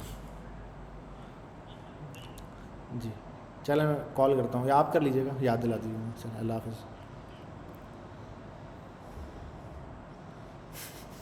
कह रहे हैं कॉल की थी 10 बजे, बोला था अभी 10:15 हो गया। खैर, टॉपिक इंटरेस्टिंग होता है तो मेरा भी पढ़ाने में मज़ा आता है। वेल, तो मैंने कहा भाई रिज़ल्ट नहीं दिखाओ, सिर्फ उसके साथ छोटा सा % भी लगा दो। तो दिस इज़ अ एक्सप्रेशन, तो इसको वो पहले सॉल्व करेगा, इन दोनों का जो भी मतलब बनेगा कॉन्कैटिनेशन, उसको ले जाके वो इनर HTML के अंदर रखेगा। तो मैंने यहाँ पे क्या बोला है, मैंने कहा डॉक्यूमेंट।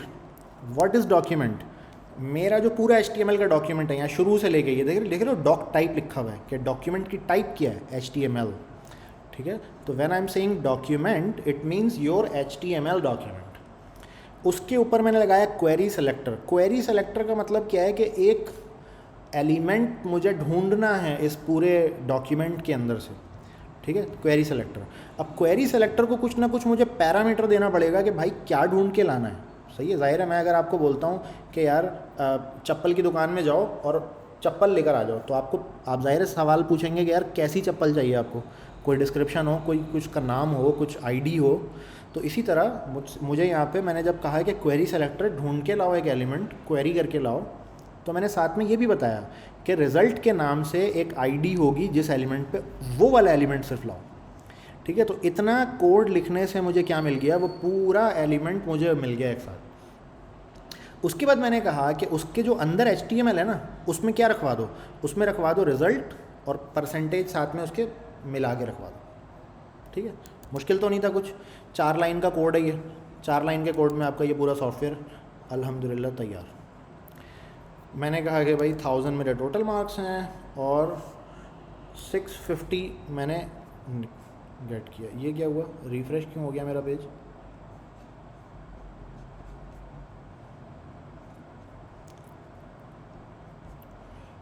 एक मिनट यार,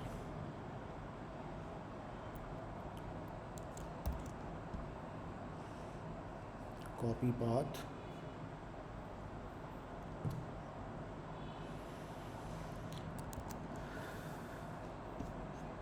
मेरा पेज रिफ़्रेश क्यों हुआ?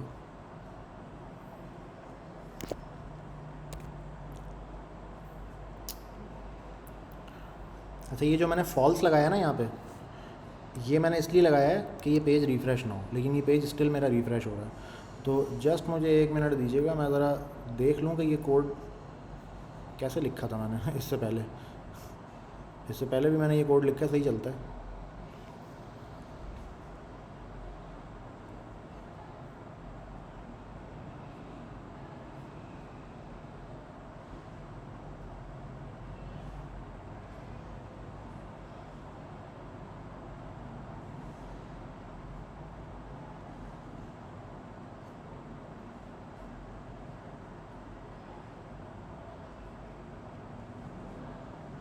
सर ये ऑन क्लिक की वजह से तो नहीं हो रहा, मतलब ऑन क्लिक को यूज नहीं किया हुआ। अच्छा, रिटर्न भी साथ में लगाना पड़ेगा ना मुझे।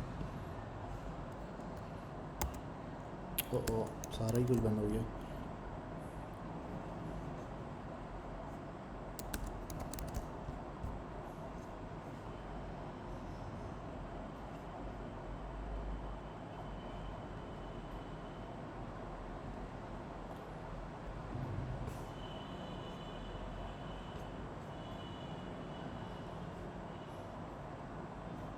यहाँ पे मुझे एक रिटर्न का भी कीवर्ड लगाना है, ठीक है।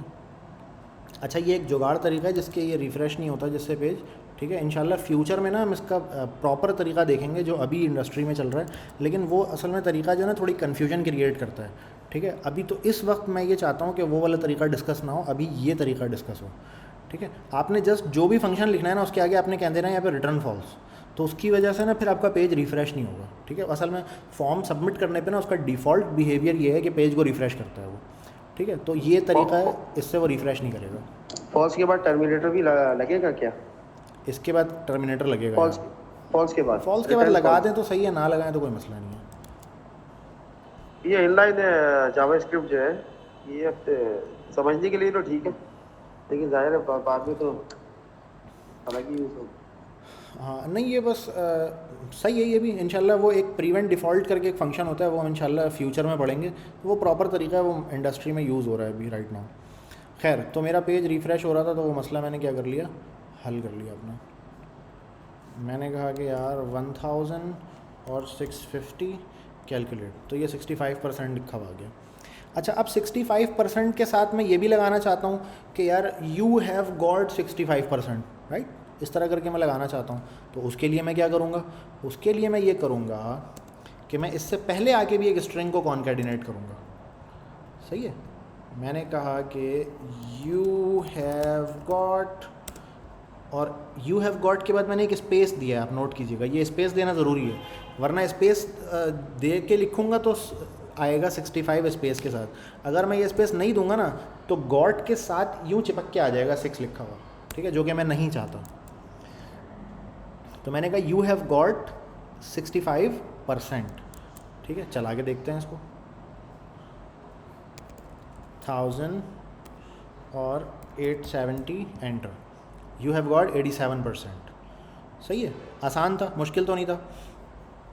अब ये जो तरीका है ना इसको स्ट्रिंग को कॉन्कैटिनेट करने का, ये जो तरीका है जो मैंने अभी यहाँ पे लिखा है, ये तरीका है ES5 का तरीका। ES5 पुराना तरीका। इसका नया तरीका क्या है? इसका नया तरीका ये पुराने वाले को मैं कमेंट कर देता हूँ और यहाँ पे मैं नया तरीका लिख देता हूँ एक। ये मैंने डबल कोटेशन को हटाया और बैक टिक लगा दिया यहाँ पे, ठीक है, बैक टिक लगा दिया।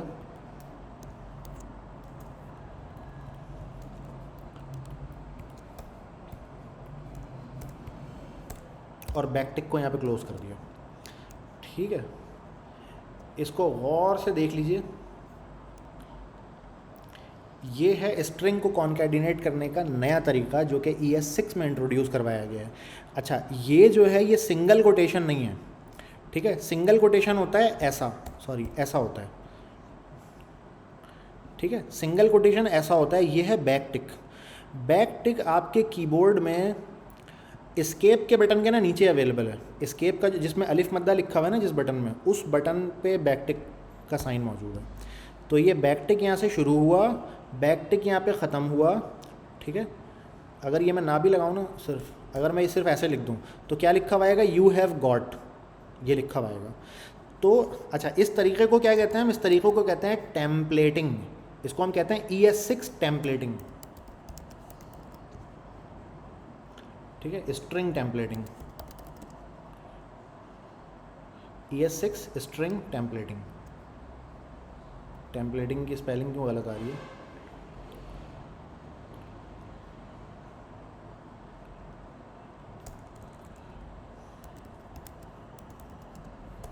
पता नहीं, स्पेलिंग मैंने गलत लिखी है, जब भी गलत आ रही होगी। क्विक फिक्स, ओ खैर छोड़ो बकवास। अच्छा, तो मैंने यहाँ पे ना ES6 की टेम्पलेटिंग वाला तरीका इस्तेमाल कर लिया। अच्छा, ES6 की टेम्पलेटिंग ना बहुत सिंपल है, बहुत सिंपल है।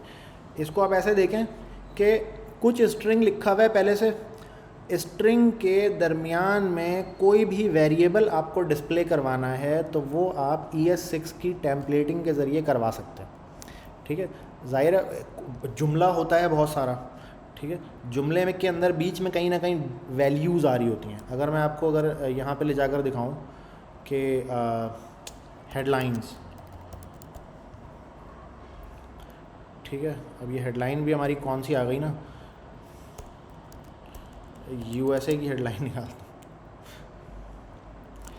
सही है। अब हेडलाइंस में अगर आप देखें ना तो इसके अंदर क्या होता है, पूरे पूरे जुमले होते हैं, बीच में कहीं कहीं पे डेटा आ रहा होता है। मिसाल के तौर पे देखें आप, team USA will be the top seed open that 44th chess Olympic, ठीक है। अब ये 44th कोई वेरिएबल ही होगा ना जहाँ से ये आ रहा होगा, ठीक है। फिर उसके बाद आप देखें क्या है कि 28 अगस्त, ये भी एक वेरिएबल है। इसी तरह हम किसी दूसरी हेडलाइन पे चलते हैं, भाई ये तो हमें कहीं और ही ले गया। जैसे ये न्यूयॉर्क टाइम्स, इन्फ्लेशन की बात हो रही है, ठीक है। इन्फ्लेशन पूरी दुनिया में इस वक्त आया हुआ है, सिर्फ पाकिस्तान में नहीं है, पूरी दुनिया में चीज़ों की ना रेट ऊपर गए हैं बहुत ज़्यादा। पाकिस्तान में बहुत पहले से आ चुका है, नहीं सब जगह मेरा ख्याल है एक साथ ही आया है।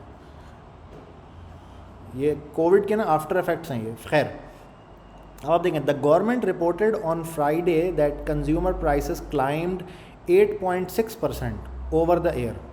तो ये 8.6 जो है ये कहीं वेरिएबल के अंदर था। तो हमने सीखा ये आम तौर पे जो वेरिएबल की वैल्यूज़ होती हैं ना, वो बड़ा सा एक जुमला होता है, उसके बीच में कहीं दिखाना होता है। तो उसके लिए ES6 में टेम्पलेट्स इंट्रोड्यूस करवाए गए, ठीक है। ES6 के टेम्पलेट में हम ये काम बहुत आसानी से कर लेते हैं। चलो टेस्ट करते हैं भाई ES6 टेम्पलेट को कि ये सही काम कर रहा है। 950 कैलकुलेट, ठीक है। You have got 95%।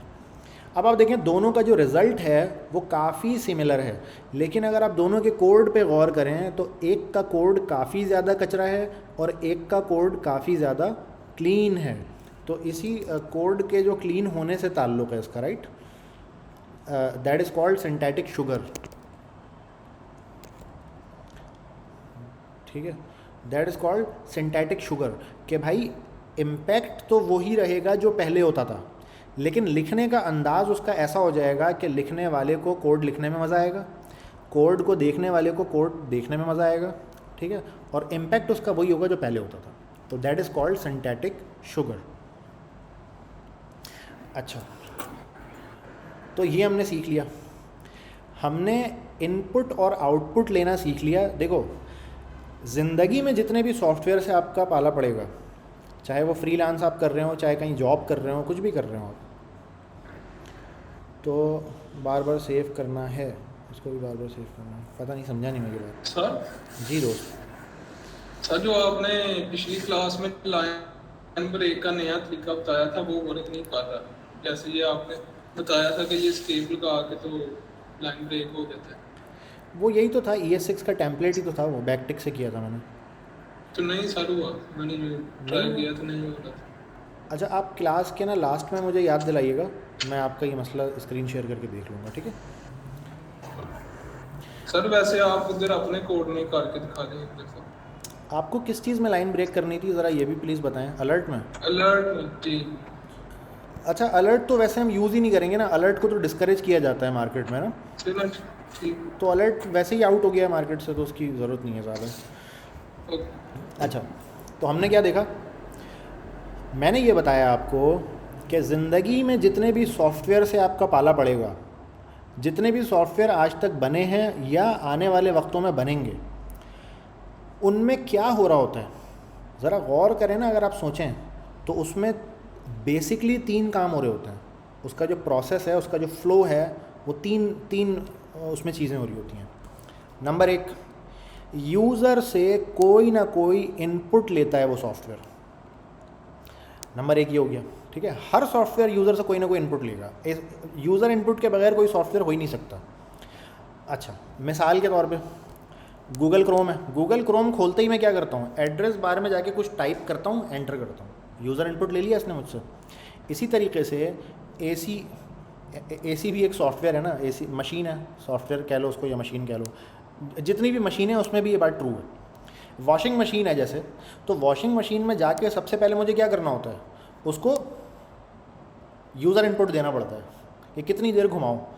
अच्छा, इसी तरह माइक्रोवेव है, ओवन है या चूल्हा है, उसको मैं क्या करना पड़ता है, मुझे उसको मैं जाता हूँ उसके पास और उसको मैं बोलता हूँ, घुमा देता हूँ कि भाई 10 मिनट घूम जाओ, 15 मिनट घूम जाओ, ठीक है? या चूल्हे को मैं तो उसकी नलकी खोल देता हूँ और आग लगा देता हूँ उसमें। तो इनपुट हर जगह लिया जा रहा है। जितनी भी मशीन्स हैं, जितने भी सॉफ्टवेयर हैं, यूज़र इनपुट के बगैर, जैसे दुनिया की सबसे सिंपल मशीन कौन सी है, जो कोई मुझे ये बता सकता है कि दुनिया की सबसे सिंपल मशीन कौन? सिंपल मशीन एक डेफिनेशन होती है फिज़िक्स में, बच्चों को मैं बताता हूँ। जी जी। सिंपल मशीन दुनिया की सबसे जो है ना, वो पैंट की जिप है, up and down, up and down, 3 idiot वैसे ही था। क्या बात है। दुनिया की सबसे सिंपल मशीन जो है ना, वो पुली कहते हैं, जैसे कैंची होती है ना, कैंची के बीच में एक स्क्रू लगा होता है, इधर से इनपुट उधर से आउटपुट, ठीक है? दुनिया की जितनी मशीन है वो भी इनपुट लेती है और आउटपुट देती है। तो कैंची के अंदर भी आप क्या कर रहे होते हैं, जहाँ से आपने पकड़ा हुआ होता है उसको, जो पकड़ने वाला साइड होता है, एक तो होता है धार होती है एक तरफ, एक होता है पकड़ने वाली साइड। तो यहाँ से आप ना उसको इनपुट देते हैं, इस मशीन को यहाँ से आप इनपुट देते हैं, फोर्स अप्लाई करते हैं, तो सामने से वो आपको चीज़ जो भी होती है उसको काट के आगे करता है, ठीक है? तो ये जितनी भी मशीन है उसमें भी ये बात ट्रू है। अभी तो हम खैर सॉफ्टवेयर की बात कर रहे हैं, स्पेसिफिकली हम मशीन की बात नहीं कर रहे, लेकिन आप उस सेंस में भी सोचें तो आपको बात समझ आ जाएगी। तो नंबर 1 चीज़ इनपुट ले रहा होता है यूज़र से, बगैर इनपुट लिए कोई भी सॉफ्टवेयर किसी भी तरीके से काम नहीं कर सकता। नंबर 2, उस इनपुट को प्रोसेस करता है। गूगल क्रोम के केस में क्या करता है, मैंने जैसे ही URL इनपुट किया, एंटर किया ना, अब वो उस जाएगा ढूंढ के लाएगा वो पेज। मैंने लिखा कार या मैंने लिखा बस और एंटर किया मैंने, तो जाएगा वो ढूंढ के उसको लाएगा। तो जो मैंने बात लिखी उसको प्रोसेस करेगा। ये नंबर 2 चीज़ हो गई। नंबर 3 चीज़, मुझे उसका आउटपुट ला के देगा। आउटपुट में वो पेज ला के दे दिया, आउटपुट हो गया। तो दुनिया के किसी भी सॉफ्टवेयर में मैंने ये बात जिक्र की कि 3 काम हो रहे होते हैं। नंबर 1 आउटपुट, जब मैं देता हूँ यूज़र से आउटपुट लिया जाता है। नंबर 2 उस आउटपुट को प्रोसेस किया जाता है। नंबर 3 यूज़र से इनपुट लिया जाता है मैं भी उल्टा हो गया। यूज़र से इनपुट लिया जाता है, उसको प्रोसेस किया जाता है और उस प्रोसेसिंग के बाद जो भी रिज़ल्ट आता है उसको आउटपुट के तौर पर डिस्प्ले कर दिया जाता है, ठीक है? और इसी रूल पे जो है ये हमारे लैपटॉप सिस्टम भी बने हुए, इनपुट, प्रोसेस और आउटपुट। अच्छा, अब कौन मुझे ये बताएगा कि गूगल मीट में ये तीनों चीज़ें कैसे हो रही हैं?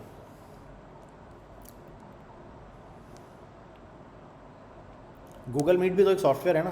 कौन से पॉइंट पे ये आपसे इनपुट लेता है, उसको प्रोसेस क्या प्रोसेसिंग करता है उस पर, और फिर उसका आउटपुट क्या होता है? ये तीनों चीज़ें ज़रा गूगल मीट में सोच के मुझे बताएं। ब्रेन स्टॉर्मिंग का क्वेश्चन है। आई थिंक इनपुट ऐसे लेता है कि जो लिंक आपने दिया है उस पर क्लिक करके हम इनपुट देते, उसके बाद जो है ये हमारी आईडी जो है जो आपने रजिस्टर्ड हुई हुई है उसको प्रोसेस करता है कि ये रजिस्टर्ड है या नहीं है। ये प्रोसेस होने के बाद आउटपुट जो है ये हमारे सामने है, जिसमें हम आपको देखें। सही है। अच्छा, तो गूगल मीट में हमने ये देखा कि ये ऐसे नहीं है कि एक इनपुट लिया प्रोसेस किया आउटपुट, ऐसे सिंपल नहीं है। ये थोड़ा एडवांस सॉफ्टवेयर है, ये कंटिन्यूसली आपसे इनपुट ले रहा होता है। आप जाते हैं googlemeet.com, ये आपसे बोलता है भाई क्लास आईडी डालो, आपने क्लास आईडी डाली, ये यूज़र इनपुट हो गया। आपने जैसे ही एंटर किया उसको जाके चेक करता है फ़ौरन कि यार इस नाम की कोई आईडी है, अगर होती है तो आपको ज्वाइन करवा देता है। जब आप ज्वाइन होते हैं, जब आपको मेरी शक्ल दिखती है तो मेरी शक्ल इज़ एन आउटपुट। मेरी आवाज़ जो आप तक पहुंच रही है आपके लिए ये आउटपुट है, मेरे लिए मेरी आवाज़ जो है वो इनपुट है, यहाँ से अंदर जा रही है कंप्यूटर के, और जब ये आप तक पहुंचती है तो आपके लिए ये आवाज़ आउटपुट है। इसी तरीके से जब आप सामने से कोई सवाल करते हैं तो आप जब बोलते हैं तो आपके लिए वो इनपुट होता है, क्योंकि आप इनपुट दे रहे हैं कंप्यूटर के अंदर, वो डाल रहे हैं आप आवाज़। मुझ तक जो आवाज़ पहुंचती है मेरे लिए वो आउटपुट होता है। ठीक है, तो कंटिन्यूसली ये मुझसे इनपुट ले रहा है और मुझे आउटपुट देता भी जा रहा है। जब मैं चैट में कोई मैसेज लिखता हूँ तो चैट में जो मैं मैसेज लिख रहा हूँ वो मैं इनपुट दे रहा हूँ, एंटर किया, आप तक पहुँच गया, आपके लिए वो आउटपुट है। आप कोई मैसेज लिखेंगे, एंटर करेंगे, आपने इनपुट दिया, वो मैसेज सारे लोगों को डिस्प्ले हो जाएगा, वो सब लोगों के लिए आउटपुट है। ठीक है, तो कंटिन्यूसली मुझसे ये इनपुट और आउटपुट ले रहा है। ठीक है। अच्छा, इनपुट आउटपुट के मेथड क्या हैं? वही मेथड है जो तीनों अभी हमने सीखा है। अभी इनपुट कैसे देते हो मैसेज में, कुछ लिखते हो यहाँ पे सम मैसेज, ये जो बॉक्स है जिसमें आप लिख रहे हो ये एक फॉर्म है, इसमें तो कोई शक नहीं है। ठीक है, ये एक फॉर्म है, फॉर्म में डेटा लिखा और एंटर का बटन दबा दिया, स्क्रीन पे डिस्प्ले हो गया। मतलब ये मुझे भी आउटपुट एक दिखा रहा है कि you said some message at 9:45, तो ये मुझे भी ज़ाहिर है थोड़ा सा एक आउटपुट मुझे भी दिखा रहा है, तो स्क्रीन पे प्रिंट हो गया, आप सब लोगों के पास भी प्रिंट हो गया। तो ये तीनों काम जो थे वो इस कोड में हमने तीनों काम सीख लिया। ठीक है, अब किसी और सॉफ्टवेयर का ज़रा एक दफ़ा सोच के देखते हैं। मेरे पास कौन से सॉफ्टवेयर इंस्टॉल है? आर्टिफिशियल इंटेलिजेंस के सॉफ्टवेयर के अंदर जो है ऑटोमेटेड सिस्टम्स में कोई इनपुट वगैरह, या वो खुद ही जैसे रोबोट हो गया, खुद सोच रहा है, खुद सीख रहा है, वो क्या चीज़? मैं कोई सॉफ्टवेयर देख रहा हूँ अच्छा सा जिसमें ज़रा हम इस चीज़ को सोच सकें।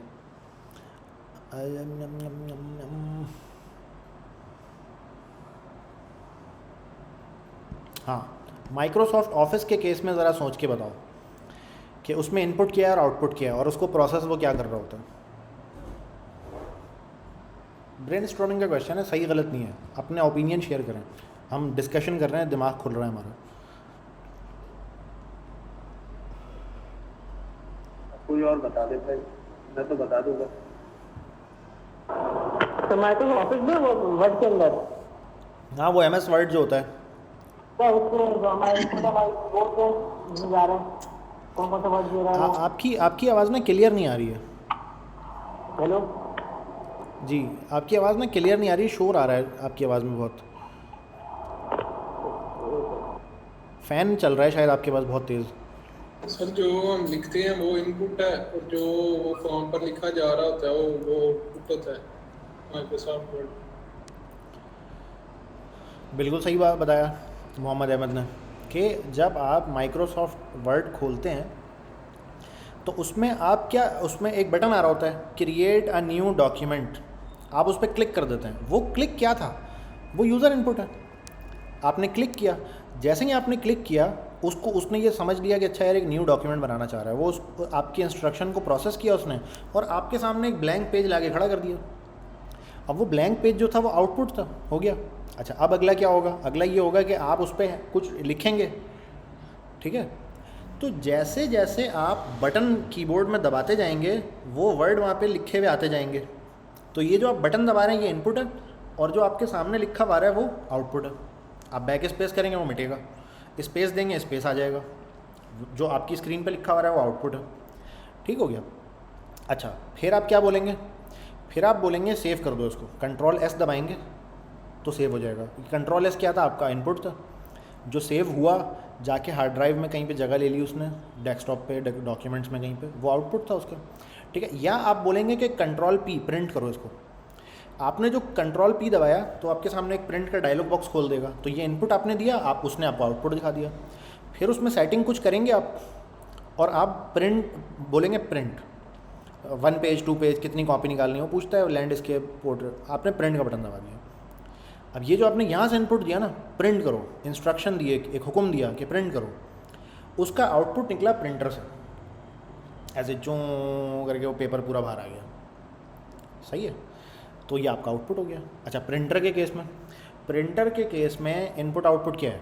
प्रिंटर के केस में ये है कि उसको इनपुट में ब्लैंक डॉक्यूमेंट दिया जाता है, और ब्लैंक डॉक्यूमेंट के साथ साथ एक इंस्ट्रक्शन भी दी जाती है कंप्यूटर के ज़रिए कि प्रिंट क्या करना है उसमें। तो प्रिंटर अगर एक मशीन है तो उसके लिए 2 इनपुट हैं, एक उसका ब्लैंक पेज है, एक इंस्ट्रक्शन जो कंप्यूटर के ज़रिए देते हैं कि प्रिंट करना क्या है, और प्रिंटर आपका आउटपुट वो पेपर छाप के दे देता है, ठीक है। तो दुनिया की जितनी भी मशीन आप सोचेंगे ना, जहन में लाएंगे, सोचें आप बैठ के ना, ये सोचने वाली चीज़ है, रात को बैठ के सोचिएगा, दुनिया की जितनी मशीन, दुनिया के जितने सॉफ्टवेयर आपने आज तक यूज़ किए हैं, चाहे वो VLC प्लेयर हो, चाहे वो कोई वीडियो कन्वर्टर हो, चाहे वो कोई ऑडियो रिकॉर्डर हो, चाहे वो कोई यूट्यूब हो, फेसबुक हो, ट्विटर हो, इन सब सॉफ्टवेयर, इन सब वेबसाइट, इन सब मोबाइल ऐप्स के अंदर ये 3 काम हो रहे होते हैं। अच्छा, तो ये बताने का मकसद क्या है भाई? ये बताने का मकसद ये है कि आज के बाद जितने भी टास्क आपको दिए जाएंगे, ठीक हो गया, आज के बाद जितने भी टास्क आपको दिए जाएंगे, उस टास्क के अंदर ना मुझे कोई ये करता हुआ नज़र ना आए कि जैसे मैंने एक टास्क दिया कि यार आप क्या करो, 10 सब्जेक्ट के नंबर लो और उन 10 सब्जेक्ट का एवरेज निकाल के बता दो, ठीक है। ये एक टास्क मैंने दिया। स्क्रीन रुकी भी नहीं है, स्क्रीन पिन चलो रोक के दोबारा शेयर कर देता हूँ, स्क्रीन पे वैसे भी कुछ है तो नहीं। तो आज के बाद मैं जितने भी टास्क दूंगा, ये मैं जिक्र कर रहा था, तो वो वाले टास्क ना मुझे कोई ये करता हुआ नज़र नहीं आया कि उसका रिज़ल्ट अलर्ट में शो हो रहा है, या उसका रिज़ल्ट ना console.log में शो हो रहा है, ये चीज़ मुझे नहीं चाहिए। जितने भी टास्क आप बनाएंगे वो सारे टास्क कैसे होने चाहिए? ये जैसे मेरी स्क्रीन पे इस वक्त आ रहा है ना, हेडिंग लगी हुई है परसेंटेज कैलकुलेटर, यहाँ पे ये कुछ पॉइंट लिखे हुए आ रहे हैं कि भाई 1200, ऑब्टेन मार्क में क्या चाहिए वो लिखा हुआ आ रहा है, ठीक है। और कैलकुलेट का बटन जब मैं दबाता हूँ तो क्या लिखा हुआ आ जाता है यहाँ पे नीचे, उसका रिज़ल्ट स्क्रीन पे प्रिंट हो रहा है। That is the most important thing, ठीक है। रिफ़्रेश किया मैंने इसमें कोई डिफरेंट वैल्यू लिखी, मैंने कहा 200 थे टोटल, उसमें से 40 आ गए, कैलकुलेट 20%, ठीक है। तो मुझे इस तरीके से वो टास्क चाहिए। अच्छा, अब आपको ना ये कोड थोड़ा मुश्किल लग रहा होगा, क्योंकि ये इतना सारा कोड हमने अभी तक आज तक पढ़ा नहीं है जावास्क्रिप्ट में। जावास्क्रिप्ट में हमने सिर्फ हेलो किया है सिर्फ। तो आपकी इत्तला के लिए मैं ये बताता चलूँ कि ये जो कोड है ये बॉयलर प्लेट कोड है। बॉयलर प्लेट कोड का मतलब क्या है कि ये कोड ना मोस्ट ऑफ द टाइम इसी तरह लिखा जाएगा। देखो, अब इमेजिन करो, अगर मैं आपको आज की क्लास के बाद एक टास्क देता हूँ कि 10 सब्जेक्ट के इनपुट लो, सही है, और उन 10 का एवरेज निकाल के प्रिंट करो, तो इसमें 2 इनपुट बॉक्सेस हैं, उसमें कितने होंगे? 10 इनपुट बॉक्सेस होंगे, राइट। तो भाई यही कोड 10 दफ़ा रिपीट हो जाएगा। ये जो 2 दफ़ा लिखा हुआ है इसको 10 दफ़ा लिख दो, हो गया मसला हल। तो इनपुट बॉक्सेस जितने भी हों, कुछ भी हो, कोड तो यही है, कोड तो नहीं बदल रहा। आखिर में एक अदद से कैलकुलेट का बटन होगा। कोई मुश्किल था? कोई मुश्किल नहीं था। अच्छा, अभी यहाँ पे इनपुट बॉक्सेस हैं, इसकी जगह सिलेक्शन बॉक्स भी हो सकता है, ड्रॉप डाउन भी हो सकता है, इस तरह के और भी जो हमने देखे हैं कि फॉर्म में जो जो इनपुट्स होते हैं वो सब होते हैं, ठीक है। अच्छा, अब नीचे आ जाओ। अच्छा, इसके ऑन सबमिट पे जो ये लगा हुआ है ना कैलकुलेट, और ये तो है ही बॉयलर प्लेट, ये कभी चेंज होगा ही नहीं। कैलकुलेट के नाम का फंक्शन बनाना है, कैलकुलेट के नाम का फंक्शन नीचे यहाँ पे बना दिया। ये बॉयलर प्लेट वो कोड होता है जो आपको हर दफ़ा चाहिए होता है, ठीक है। मिसाल के तौर पे इसकी मैंने पता नहीं आपको बॉयलर प्लेट बताया या नहीं बताया। बॉयलर प्लेट एक टर्म यूज़ होती है प्रोग्रामिंग के अंदर ऐसे कोड के लिए जो आपको अपना काम शुरू करने के लिए शुरू में चाहिए होता है, ठीक है। जैसे बर्गर वाले की मिसाल अगर मैं दूं आपको, तो बर्गर वाला जब आता है अपनी दुकान ओपन करता है, दुकान का शटर उठाता है, तो सबसे पहले वो क्या करता है, जो उसके पास तवा होता है ना बड़ा सारा, उस तवे के नीचे ना आग लगा देता है। वो तवा होता है, उस पर बस हल्का सा कपड़ा मारा, ज़्यादा भी नहीं, हल्का सा कपड़ा मारा, आग लगा दिया। वो आग लगाने के बाद क्या होता है, वो प्लेट होती है मोटी, और इतनी बड़ी भी होती है साइज़ में ना। तो वो मोटी प्लेट को ना हल्की आंच पे गर्म करना होता है। वो जब तक वो प्लेट पूरी गर्म नहीं हो जाएगी ना, वो उस पर बर्गर बना ही नहीं सकता, बनेगा ही नहीं बर्गर, ठीक है। वो प्लेट मोटी होती है, ज़ाहिर है पूरी रात वहाँ पे पड़ी हुई है तो ठंड से वो ठंडी हो चुकी होती है। अगर उसको वो ज़्यादा तेज़ आग जलाएगा ना, अगर ज़्यादा तेज़ उसने आग जलाई तो वो प्लेट जलना शुरू हो जाएगी, ठीक है। और नतीजतन क्या होगा कि 2 महीने 3 महीने 4 महीने में वो प्लेट जो इतनी मोटी है ना, वो दरमियान से क्या होगा, वो छोटी हो जाएगी, बारीक हो जाएगी, क्योंकि जहाँ पे आग लग रही है ना वहाँ से वो जल के गिरना शुरू हो जाएगा। तो इस वजह से कभी भी ठंडे लोहे को डायरेक्ट गर्म नहीं करते, तो उसको हल्की आंच पे वो जला के छोड़ देता है आग। हल्की आंच पे जला के छोड़ने के बाद वो झाड़ू लगाएगा, टेबल सेट करेगा, आगे पीछे की जो भी क्लीनिंग है, जो भी सफाई है, वो सब करेगा। ये सारी चीज़ें करने के बाद आधे घंटे बाद जब वो प्लेट गर्म हो जाती है, उसके बाद वो जो है ना उसकी सफाई करता है, प्रॉपर गर्म प्लेट की सफाई करता है, गर्म होने के बाद ही होता है। और उसके बाद वो बर्गर बनाएगा उसके ऊपर, उससे पहले वो बर्गर बना नहीं सकता। इसी तरीके से हमारे पास प्रोग्रामिंग के अंदर भी कुछ कोड ऐसा होता है, वो हमें हर दफ़ा चाहिए होता है शुरू में। जैसे प्लेट उसको रोज़ आना है, रोज़ शटर उठाएगा, रोज़ प्लेट गर्म करेगा, जब तक गर्म नहीं होगी काम ही नहीं हो सकता।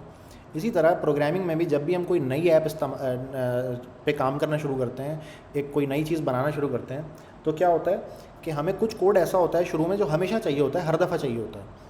मिसाल के तौर पे हर ऐप में मुझे एक अदद फॉर्म चाहिए होगा, इसके बगैर तो नहीं हो सकता मसला हल। फॉर्म तो मुझे चाहिए क्योंकि यूज़र से इनपुट मुझे क्या करना है, हमेशा लेना है, हर दफ़ा लेना है। यूज़र से इनपुट लिए बगैर हमने देख लिया कोई सॉफ्टवेयर बन ही नहीं सकता, तो यूज़र से इनपुट हमें हर दफ़ा लेना है, तो फॉर्म हमें हर कोड में चाहिए अपने। अच्छा, इसी तरीके से जो मुझे आउटपुट दिखाना है स्क्रीन के ऊपर, ये मुझे हर प्रोग्राम में दिखाना है, और कोई ऐसा ख़ास तरीका उसमें फ़र्क भी नहीं है, एक ही फिक्स है, वही करना है आपको। हाँ, अब ये जो दरमियान की प्रोसेसिंग है ना इसकी, एक इनपुट लिया, एक आउटपुट दिया, अब ये दरमियान में जो प्रोसेस वाला जो मामला है ना, अब थ्रू आउट द कोर्स जो हम चीज़ें पढ़ेंगे ना, वो ये चीज़ पढ़ेंगे दरमियान वाली, कि जावा स्क्रिप्ट में कौन कौन से तरह की प्रोसेसिंग हम कर सकते हैं। अभी तो हमने निकाला है परसेंटेज, एवरेज भी निकाल सकते हैं, फैक्टोरियल भी निकाल सकते हैं, ठीक है। कोई किसी ने अब 2 नाम लिखे, उन 2 नाम से कोई 4 नाम जनरेट कर दे, सही है। मिसाल के तौर पे मैंने 4-5 नाम दिए, मैंने कहा इस नामों को मिक्स करो सबको, ठीक है। तो उसने पहले नाम को उठा के तीसरे नाम के आगे लगा लिया, अब्दुल गफूर बना दिया, ठीक है। फिर किसी और नाम अब्दुल शकूर बना दिया, अब्दुल हामिद बना दिया, सही, ऐसे मिक्स। तो कोई भी तरह की प्रोसेसिंग जो आप सोच सकते हैं वो जावा स्क्रिप्ट में हो सकता है। जावा स्क्रिप्ट की नहीं, इन जनरल प्रोग्रामिंग की बात हो रही है, ठीक है। हमारे एक बड़े अच्छे टीचर थे नौशाद आरजू साहब, तो थे क्या हैं वो अभी भी हयात होंगे, मतलब इतनी कोई उम्र नहीं थी उनकी, तो वो अक्सर ये बात कहा करते थे कि प्रोग्रामिंग में जो आप सोच सकते हैं, in general her programming language की बात हो रही, जो आप सोच सकते हैं वो यहाँ हो सकता है। तो अब डिपेंड करता है कि आप कितना अच्छा सोच सकते हैं। तो अब देखते हैं ज़रा कि हम कितना अच्छा सोच सकते हैं। तो ये बात डिक्लेयर हो गई कि आज के बाद जो भी टास्क मैं आपको दूंगा उसके अंदर मुझे स्क्रीन पे ही इनपुट चाहिए, स्क्रीन पे ही आउटपुट चाहिए। क्योंकि कंसोल के अंदर कुछ है, कंसोल के अंदर डेवलपर वाली चीज़ें आप करें जो डेवलपर के लिए होती हैं, यूज़र के लिए जो होगा वो स्क्रीन पे होगा, ठीक है। खैर, अब हमारा जो आज का काम है ना, 5-10 मिनट रह गए, हम जल्दी से ना ये चैप्टर कंप्लीट कर लेते हैं, ये फेमिलियर ऑपरेटर वाला ना चैप्टर पूरा कर लेते हैं, ठीक है। चैप्टर में वैसे तो ऐसा कुछ है नहीं, तो इसने कहा भाई 2 नंबर को प्लस कर लो, 2 नंबर को जो है ना आप मल्टीप्लाई कर लो, डिवाइड कर लो, और एक यहाँ पे चीज़ ऐसी है जो अभी तक हमने डिस्कस नहीं की है, ये ना तो मल्टीप्लाई है ना तो डिवाइड है, this is called modulus. Modulus क्या करता है, आपको जो अगर किसी ने डिवाइड के अंदर रिमाइंडर अगर किसी को पता हो तो ये मुझे रिमाइंडर निकाल के देता है, ठीक है। अच्छा, देखते हैं भाई, कह रहे हैं कि भाई modulus is the modulus operator, ये इस तरह का जहाँ लिखा हुआ है उसको मॉड्यूलस ऑपरेटर कहते हैं। It doesn't give you the result of dividing one number by another.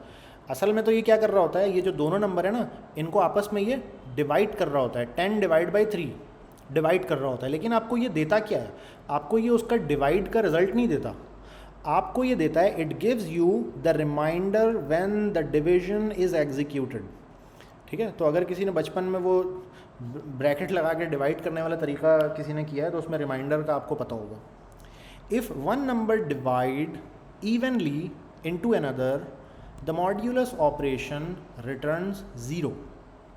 मिसाल के तौर पे मैंने कहा कि 10 को डिवाइड करो 2 से, 2 जगह, तो आपको ये बात पता है कि 10 को 2 जगह बहुत आसानी से डिवाइड किया जा सकता है, उसमें कोई रिमाइंडर नहीं बचेगा, ठीक है। तो आपको मॉड्यूलस रिटर्न कर देगा 0, ठीक है। या मैं बोलूँ 2 डिवाइड बाई 2 कि 2 है, 2 है, उसको 2 जगह डिवाइड करना है, तो 1 और 1 2 ख़त्म, तो उसमें भी 0 रिटर्न करेगा, ठीक है जी। अच्छा, अभी इस वाले केस में क्या मॉड्यूलस रिटर्न करेगा, कौन बता सकता है? 10 को डिवाइड किया जा रहा है 3 जगह, तो क्या 10 को 3 जगह डिवाइड किया जा सकता है या कोई रिमाइंडर उसमें बचना चाहिए? जी, कोई भी माइक ओपन रिमाइंडर बचेगा। कितना बचेगा रिमाइंडर? 1 रिमाइंडर आएगा। 1 बचेगा, बिल्कुल सही बताया। अच्छा, एक दो मैं आपको और एक्सरसाइज करता हूँ। मिसाल के तौर पर 12 को डिवाइड करना है 5 जगह, तो क्या ये डिवाइड हो जाएगा या कुछ रिमाइंडर बचेगा? 2 रिमाइंडर बचेगा। 2 रिमाइंडर बचेगा, बिल्कुल सही बताया, ठीक है। 21 को डिवाइड करना है 3 जगह, क्या ये हो जाएगा? 7 बचे। 0 रिमाइंडर आएगा। हो जाएगा, ठीक है। 7 3 21 होता है, तो 3 जगह 21 को 3 जगह आप डिवाइड कर सकते हैं, ठीक है। तो 0 रिटर्न करेगा वो। तो ये क्या करता है, मॉड्यूलस का साइन आपको रिमाइंडर देता है, आपको डिवाइड का रिजल्ट नहीं देता, ठीक है, रिमाइंडर देता है आपको ये। अच्छा, तो ये हमने फेमिलियर रिमाइंडर आप कह रहे हैं? जी जी, ये डिनोमिनेटर भी कह सकते हैं इसमें। अच्छा, रिमाइंडर और डिनोमिनेटर वाला है ये केस मॉड्यूलस। अच्छा, ये वाला वर्ड मुझे पता नहीं था, थैंक यू, आपने बता दिया। वेल, तो क्या कह रहा था मैं, हाँ, तो यहाँ तक हमने ये वाला चैप्टर कर लिया कंप्लीट, ठीक हो गया। अब आपको एज अ असाइनमेंट मैं 2 चीज़ें बनाने के लिए दे रहा हूँ। नंबर 1, आपको एक ऐसा सॉफ्टवेयर बनाना है जो आपसे एक नंबर ले, जस्ट एक नंबर, और वो ये बता दे कि ये नंबर इवन है या ऑड है। एक हो गया, ठीक है। अच्छा, इवन ऑड कैसे पता चलेगा? बहुत आसान है उसको पता करना, ठीक है। इवन ऑड को पता करना बहुत आसान है। आप जो भी नंबर है 2 पे उसको 2 से आप मॉड्यूलस लेंगे, अगर वो 2 से डिवाइड हो जाता है और आपको मॉड्यूलस आपको अगर दे रहा है 0, तो इसका मतलब है कि वो जो है ना इवन है। अगर वो नहीं दे रहा तो इसका मतलब है ऑड है, ठीक हो गया। तो आपको एक तो बनाना है ये। अब देखते हैं कितने लोग ये बना पाते हैं। सर इसके लिए एफटी कमांड जरूरत नहीं पड़ेगी? अब ये तो सोचने पे है कि कितना अच्छा आप सोच सकते हैं, ठीक है। अच्छा, दूसरा मैं आपको दे रहा हूँ, जो मैंने अभी किया ना ये वाला काम, एवरेज लेने वाला, ठीक है, वो वाला काम आपने करना है, सॉरी परसेंटेज वाला काम किया ना आपने, एवरेज पे करना है ये काम, ठीक है। एवरेज ने आपके कैसे आपको एवरेज करना है, यहाँ पे जैसे 2 बॉक्सेस बने हुए हैं ना, ये आपने बनाने लाइन से 10 बॉक्सेस, सही है। और यहाँ पे हेडिंग होगी कि भाई एवरेज कैलकुलेटर। आपने 10 बॉक्सेस बना दिए लाइन से, अब 10 बॉक्स में मैं एक एक नंबर लिखूँगा, कैलकुलेट का बटन जैसे ही दबाऊँ नीचे एवरेज लिखा हुआ आ जाए। ये तो बहुत आसान है, ये तो ऑलमोस्ट हमने अभी जो किया है उसी तरह का है, उससे ज़रा सा भी डिफरेंट नहीं है, ठीक है। बाकी इवन ऑड वाला जो है वो देखिएगा, अगर जितना कुछ अभी तक हम पढ़ चुके हैं उतने में अगर आप कर पाएँ तो बहुत अच्छी बात है, अगर नहीं हो तो भी कोई मसला नहीं है, ठीक है। चलें, तो ये 2 आपके असाइनमेंट्स हैं जो इंशाल्लाह अगली क्लास में आपसे मैं पूछूंगा, ठीक है। अच्छा, किसी का अगर कोई छोटा मसला था जी जी सर ये वीडियो कब तक आ जाएगी? लाइट की वजह से यार, मैं क्लास ये अटेंड नहीं कर अभी सकता। 20 GB की बन गई है वीडियो, ये अभी मैं इसको अपलोड पे लगा दूंगा फ़ौरन ही, तो बस वो जैसे अपलोड हो जाएगी कल दोपहर से पहले आ जाएगी इंशाल्लाह। ये असल में यूट्यूब उसको प्रोसेस भी बड़ा लंबा करता है, पता नहीं क्या चक्कर है, पता नहीं मेरी वीडियो पे ही करता है या सब लोगों का करता है, 6-6 घंटे प्रोसेस पे लगाता है, पता नहीं क्या वजह। ठीक है, चले बस कल सर अपनी स्क्रीन शेयर करनी थी मुझे। जी जी, प्लीज़ अपनी स्क्रीन शेयर कर दें।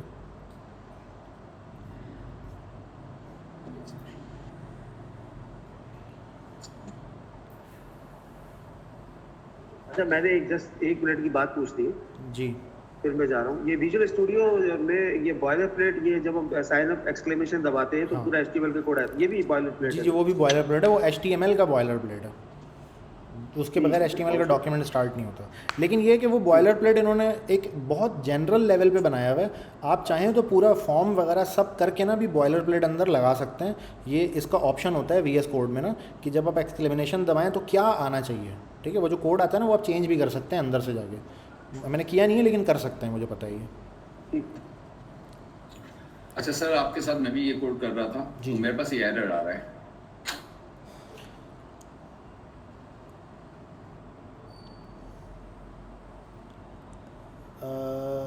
क्या ये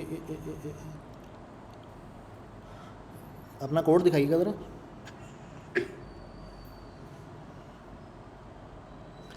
अच्छा फॉर्म कहाँ पे बना हुआ है? हाँ ये फॉर्म आ गया ना, टाइप नंबर मिनिमम रिक्वायर्ड। अच्छा इसकी आईडी क्या है? आईडी इसकी टोटल मार्क्स ऑब्टेन। जाइएगा नीचे ज़रा, आईडी आपने सही लगाई है? सर वही समझ में आ गया, आईडी से लगाई, लेकिन यहाँ पे डेटा इसमें जा नहीं रहा। इन दोनों को कंसोल करवा देना। ये जो लाइन नंबर 30 और लाइन नंबर 31 में जो दो वेरिएबल है ना, इन दोनों को कंसोल करा देंगे। इनमें मिल क्या रहा है आपको? सर मैंने चेक किया था सर, वो अनडिफाइंड हो रहा है, 0। हाँ तो मतलब आपने आईडी गलत लिखी है। आईडी सर अंदर वैल्यू जो है ना उसका वी में ख्याल से कैपिटल लिखा है, उसके कैसे आ रहा है? हाँ आई सी, वी कैपिटल लिखा है, correct. Thank you so much यार। आजकल स्पेलिंग बड़ी मिस्टेक हो गई, देखा था ना आजकल। मार्क्स ऑब्टेन में ओ कैपिटल है।